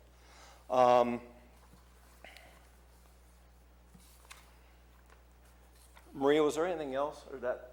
I know there was a couple of other things that I know I'm not remembering. Oh, yeah, the extra hires. I just want to be clear. We have 2 extra hires on the budget that you said that we were not going to be taking those extra hire positions off, but we showed those in the budget as a savings of $19,659 a person, which is an approximate 4-month chain or savings times 2. I want to make sure that that's not on there so that if I have to have an extra hire person for the jail, I can. I did not remove any extra hire positions. We were just based on vacant positions and the amount of time that you indicated you thought you would carry between. And that's fine. Yeah. Okay. And I guess we'll go back to discussing AB 443 after the fiscal year starts in. Sheriff, one other thing. Are you going to change your strategy then on vehicle purchases? Well, I might, for the simple fact that AB 443 money that we were going to be getting back, I was going to be purchasing non-patrol units for. Right. My understanding is the 4 patrol units are still on general fund, so it's going to tie me. Well, I was just saying that could be part of a discussion here between now and in our next meeting or whatever to take a look at that as well as part of this overall. We definitely need to talk about that because Okay. we definitely need the vehicles. No question. I just wanted to be sure you were still on the same strategy that we talked about previously. Yeah. Well, my strategy was to get my 443 money back so I didn't have to worry about buying those vehicles with the salary savings that I saved. No, we would be able to do that. I remember our 443 conversation. Yes. So. Okay. Hey, Gary keeps shaking his head because I'm pounding on that 443 money. Those are general fund positions. That's right. Yes. So you acknowledge that we did have an Oh, agreement? absolutely, absolutely. Okay, the other thing I have, thank you very much, Maria. See, that's why I have her here. Okay. We have 2, well, no, we already just talked about the correctional officer to the CTs. There are two, unless you wish to go for three. You're right. Okay, the correctional officers' positions were going to be two for 2 CT positions, correctional technicians, not 3. Okay? Discussion over? I believe so. Excellent. Thank you, Sheriff. Thank you for your time. Not a problem. Absolutely. Any Any further questions discussion for by me while board? I'm Do we have an understanding? Well, is the sheriff needing a board direction on the lieutenant and the 2 CT ones? Do you need that right now? The CT positions I can come back to as I talk to Mr. Lutz about in July, but the lieutenant's position, yes. Okay, can we poll for that? Well, just for clarity, and council can weigh in, today's meeting, particularly at 5 o'clock, I don't think we're going to be able to make those changes in this budget right now. So, I mean, you can poll the board on if they would like it. I'm assuming they would.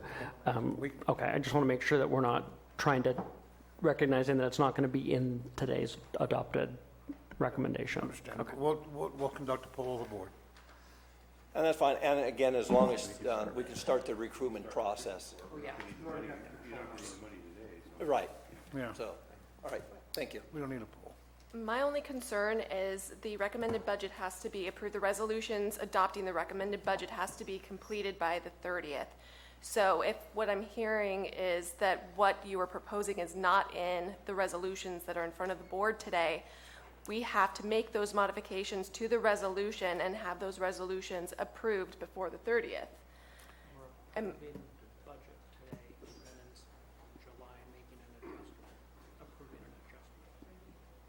so just so I'm clear with what you were proposing is you are approving what is before the board, the resolutions as presented, and then you're going to be bringing back a different item at a different meeting.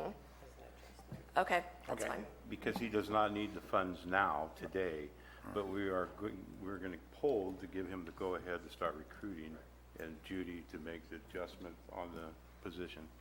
Are we clear on that, all that? Ms. Hawkins, are you clear? I'm clear. Excellent.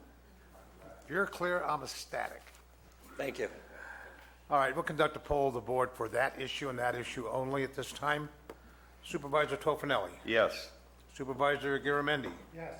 Supervisor Clapp. Yes. Supervisor Mills. Yes. Supervisor Oliveira indicates yes. Now, we have a vote to adopt the board, hi staff, how are you? Hi, Kelly Zonizer, Public Works. I just wanted to confirm, this afternoon we brought to you a revised budget, and I just wanted to confirm that that was going to be what was going to be considered for this vote. No, that is not. That is, Okay. that was, So- the way that the agenda was written today from Public Works was not a budget adjustment Okay. request, so I that just will wanted have to to come back or confirm that. be reflected. At this point, you've been given direction to be able to send the notices and make those changes. If you have enough appropriation and you think we can wait until September, we can verify with the auditor's office that we can wait until the September final. My only concern was that we have a request in with the Calaveras Council of Governments to get funding for the local transportation funds, and if the budget doesn't match what we're requesting. It has to match what was adopted today, so you will need to do an actual adjustment then to Okay. come back. Okay, perfect, thank you.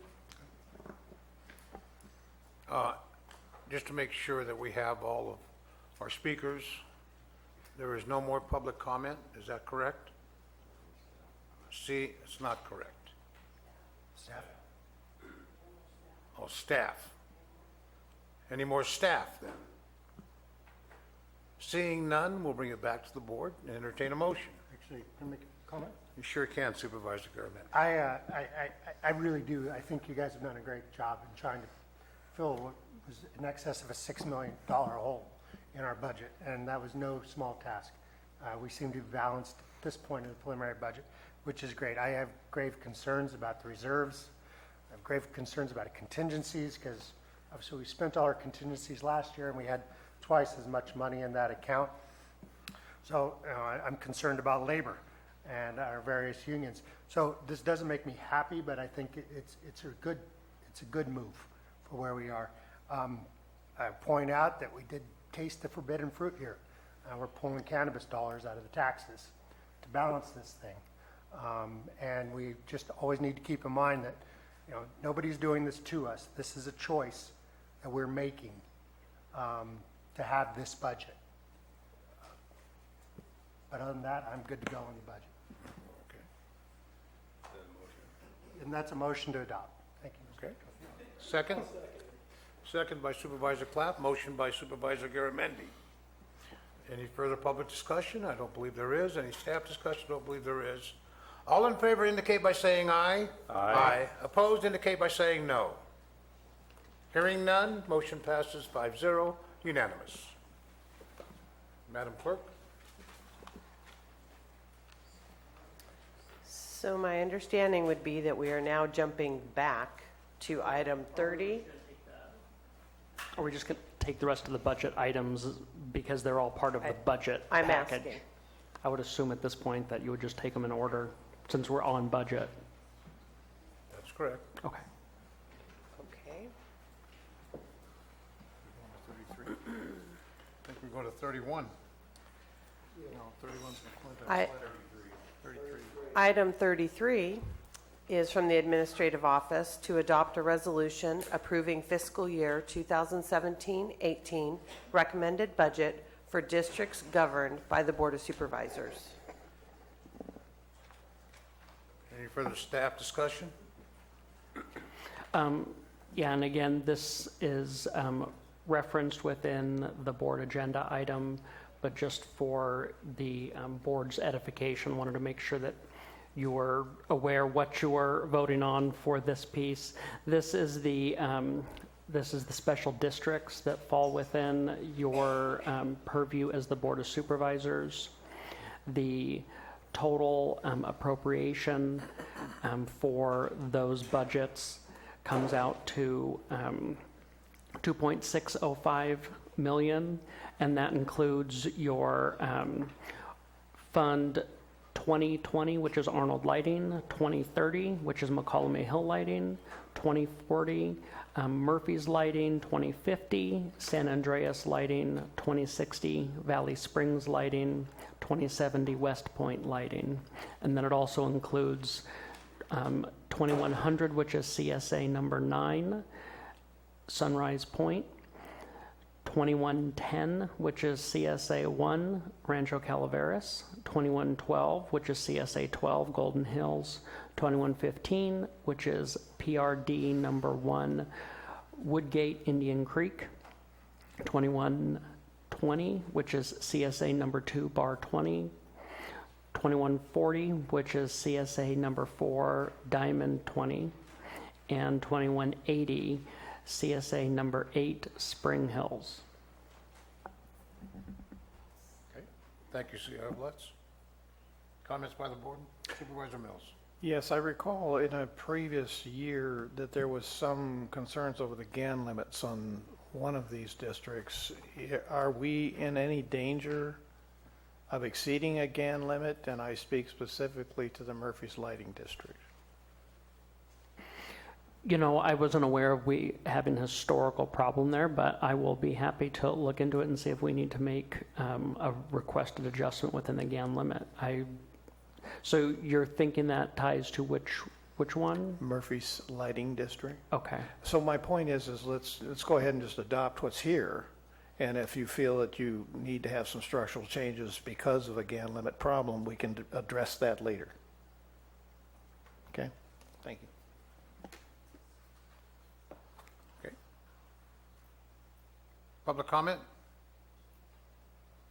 Seeing no public comment, I'll bring it back to the board. Entertain a motion? So moved. Moved by Supervisor Mills. Second. Second by Supervisor Tofinelli. All in favor indicate by saying aye. Aye. Aye. Opposed by saying no. Motion carries 5-0 unanimous. C.O. Lutz. Item 34 is from the I'm sorry. Administrative Office to adopt a resolution approving fiscal year 2017-18 recommended budget for the certain county designated funds. Also within the purview of the board and requiring adoption each year or designating those funds per GASB statement number 54. We're bringing before the board the designated funds that we're requesting the board to continue and basically accepting those as designated funds. Going through the list, and I'll try and do it briefly, but for the record, it's important to go through the list. Fund 5204, which is our 27th payroll fund. 5216, which is our liability self-insurance. 5217, which is FSA unspent fund. 5219, which is deferred building maintenance. 5420, which is sheriff inmate welfare. 5434, which is sheriff civil fees. 5442, building department reserve fund. 5445, which is survey monuments. 5446, which is special technical training. 5454, which is vital statistics fund. 5455, which is tax collectors costs. 5465, solid waste capital improvement projects. 5466, which is recorder modernization fees. 5467, Murphy's in lieu parking. 5469, the sheriff narcotics seizure account. 5472 is the microfilm fund. 5474 is the duplication fund. 5479 is the airport T hangar construction fund. 5448 criminal justice facility construction. 5483 is the SLESF sheriff fund. 5486 is the Milton Jenny Lind road fund. 5526 DUIRR program fund. 5530 is the Teeter capital improvement fund. 5567 animal control. 5575 is the environmental fund. 5579 assessor's data sales revenue. 5580 is the sheriff jail DNA identification. 5587 is the 2007 certificates of participation fund. 5588 social security truncation. 5589 is DA environmental fund. 5597 is animal control medical. 5598 is county side fund. 5599 adult literacy fund. 5600 is the MCCR, or the cannabis fund as we more commonly refer to it.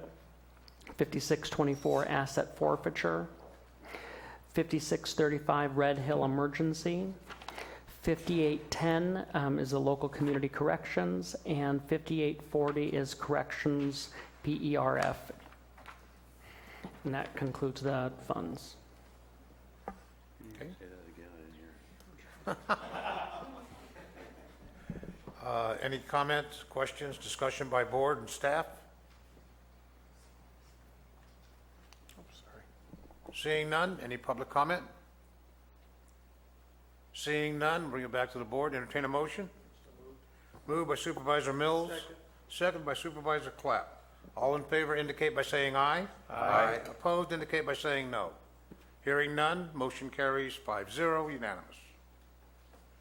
Madam Clerk. Item 35 is from the Administrative Office to adopt a resolution authorizing the purchase of certain capital assets at fiscal year 2017-18 recommended budget.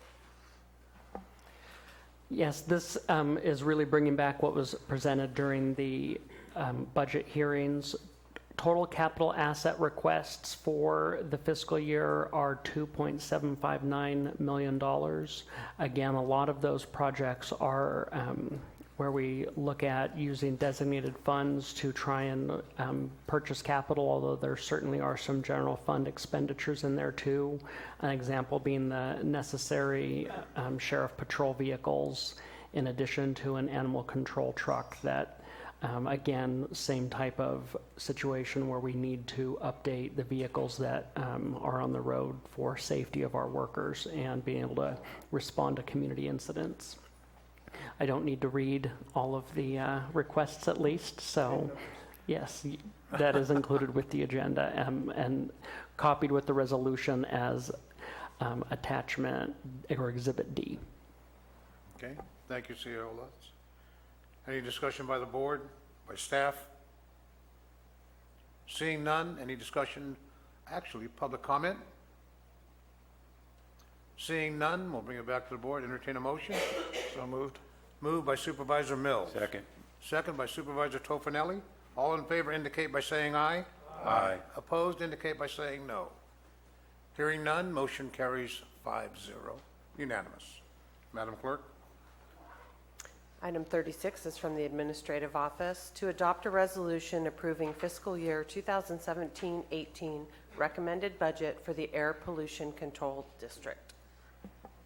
CEO Lutz? Yes, this, as stated in the agenda, is a request for the Air Pollution Control District Fund.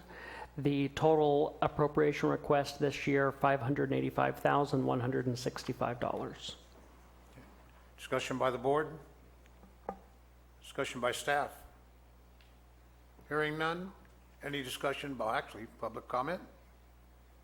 Seeing none, hearing none, we'll bring it back to the board. I'll entertain a motion. So moved. Moved by Supervisor Mills. Second. Second by Supervisor Tofinelli.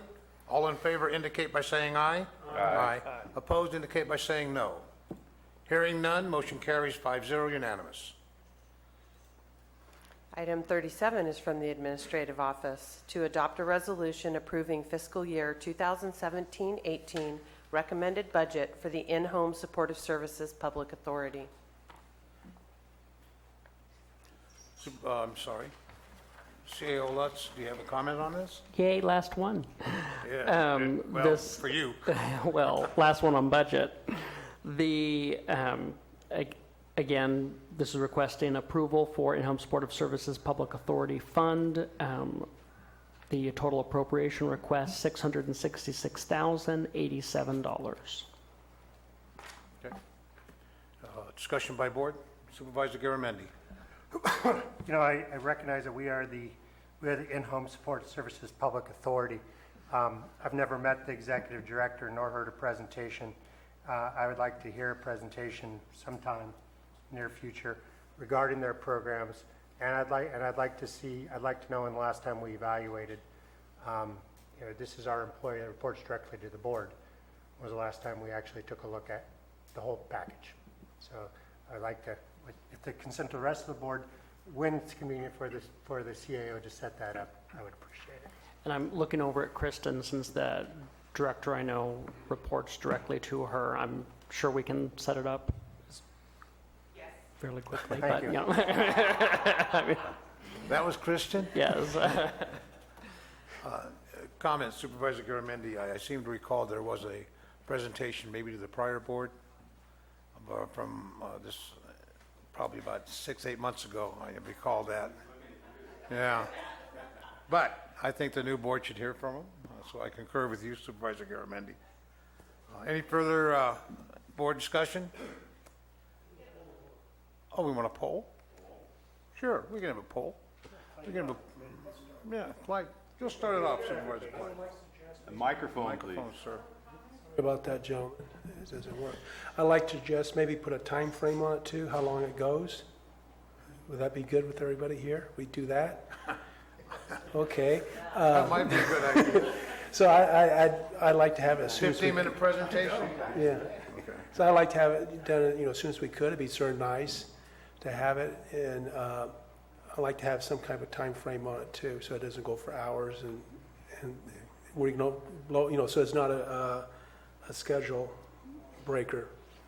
I would suggest a 15-minute time frame presentation. Would that be? The length of the presentation or when it's going to come? Well, The 15 length minutes, of yeah, the that'd be good too. presentation. No, the They length want of it the 15 minutes presentation. from Okay. We can include that in the poll. Okay. Supervisor Clapp, are you for or against on the poll? I'm for it. I'm for it. Supervisor Mills? Yes. Supervisor Tofinelli? Yes. And Supervisor Garamendi? Yes. Supervisor Oliveira, yes. That completes our poll. And that was 15 minutes? 15 minutes, max. Having done that, is there any public comment on this issue? Hi, Bonnie.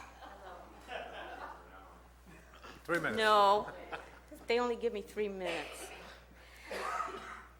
I had a chance to review this budget, and I noticed there was an extra hire. That means there's 2.5 people working for this program, which is already the second most expensively run public authority in the state per capita. I think an evaluation for their effectiveness and their efficiency is way overdue. And I would like to suggest that maybe we could revisit the study session that County Council did on this committee several years ago, because at that time they recommended a streamlining of this program. And as we're looking to save money in administrative costs, I think it'd be a good time to take a real hard look at those recommendations and decide, is this where we want to spend a whole lot of money when we're looking at the real workers of the program, the ones that are in the trenches, not having any increase in wages in 7 years? So I'd just like to find out what the justification for the additional half-time employee is when I already think they're overstaffed. I think we got 2 people working in a position that could be handled by 1 qualified employee, and we'd probably save half the budget in this program. Thank you. Thank you, Bonnie. Further public comment? Okay, Mr. Fry, thank you. Seeing no further public comment, I'll bring it back to board. Further discussion, comments by staff or board member? Supervisor Garamendi?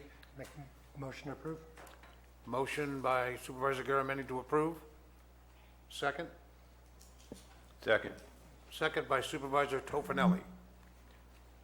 All in favor indicate by saying aye. Aye. Opposed indicate by saying no. Hearing none, motion carries 5-0, unanimous.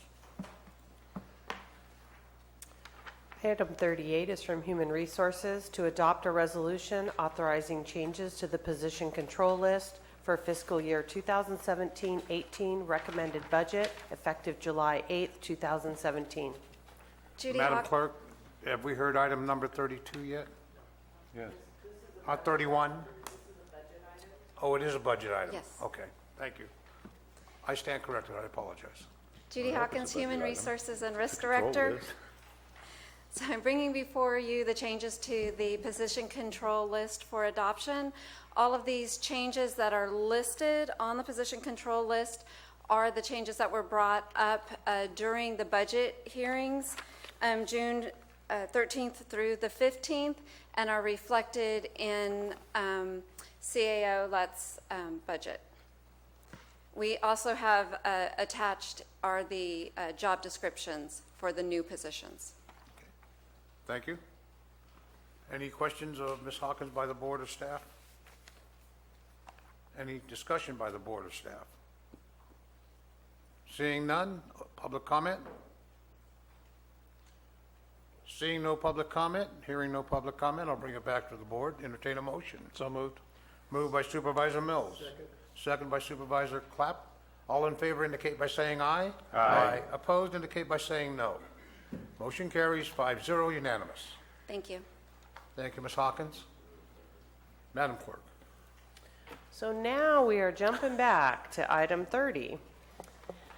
This item is from the Administrative Office to approve the issuance of Series C bonds for the Bret Harte Union High School District in an amount not to exceed $750,000. Do we have a presenter on this item? I don't believe anyone came from the school or the firm selling the bonds. This is really an administrative sign-off for us. It goes through our office, but again, there's no financial impact to the county. This is debt issuance that's already been approved by the voters.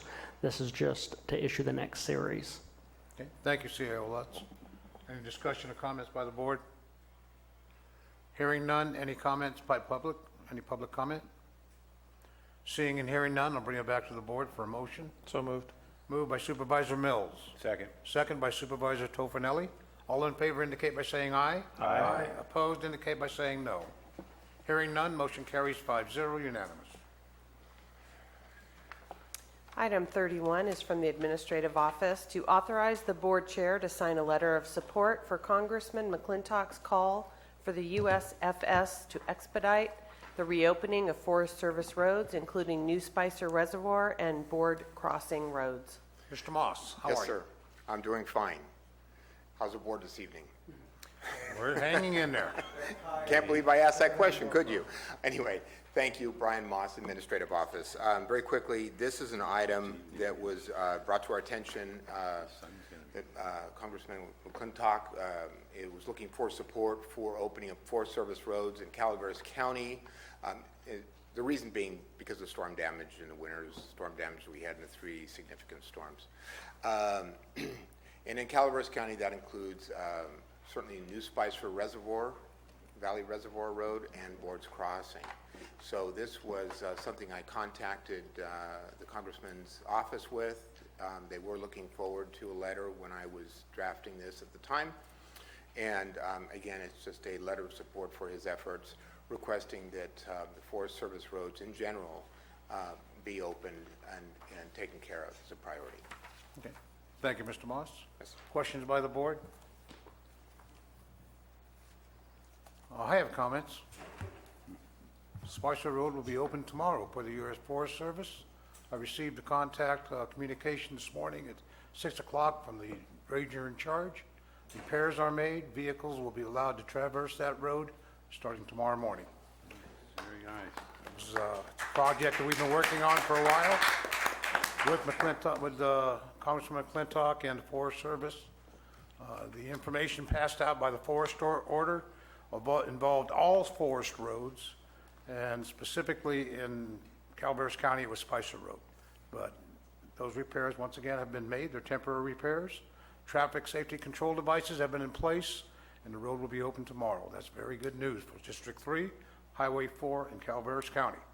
Although we have that road open, I still see the need for the letter. We have other roads and byways in this nation, if you will, and I recommend that we modify the information on the letter to thank the folks at Forest Service for Spicer Road, but we have other roads to take care of.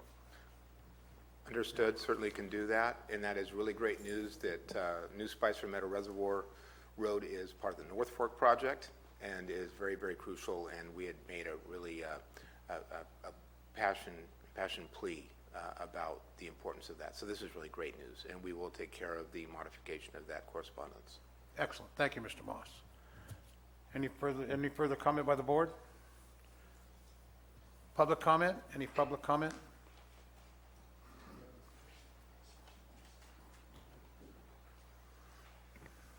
Ben Stopper, District 5.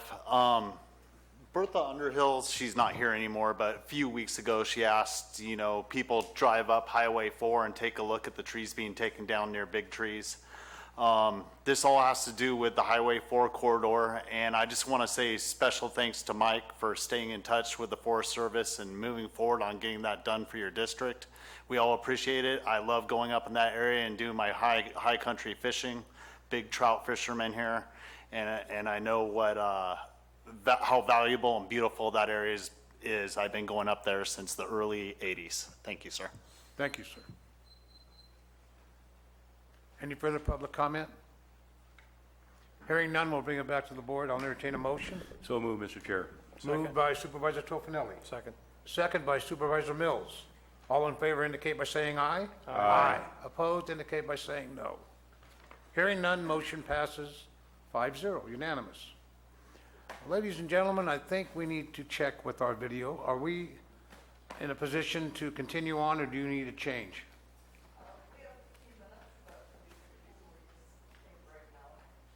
Okay. Ladies and gentlemen, we're going to take a 10-minute break, change the tape, and come back. All I know is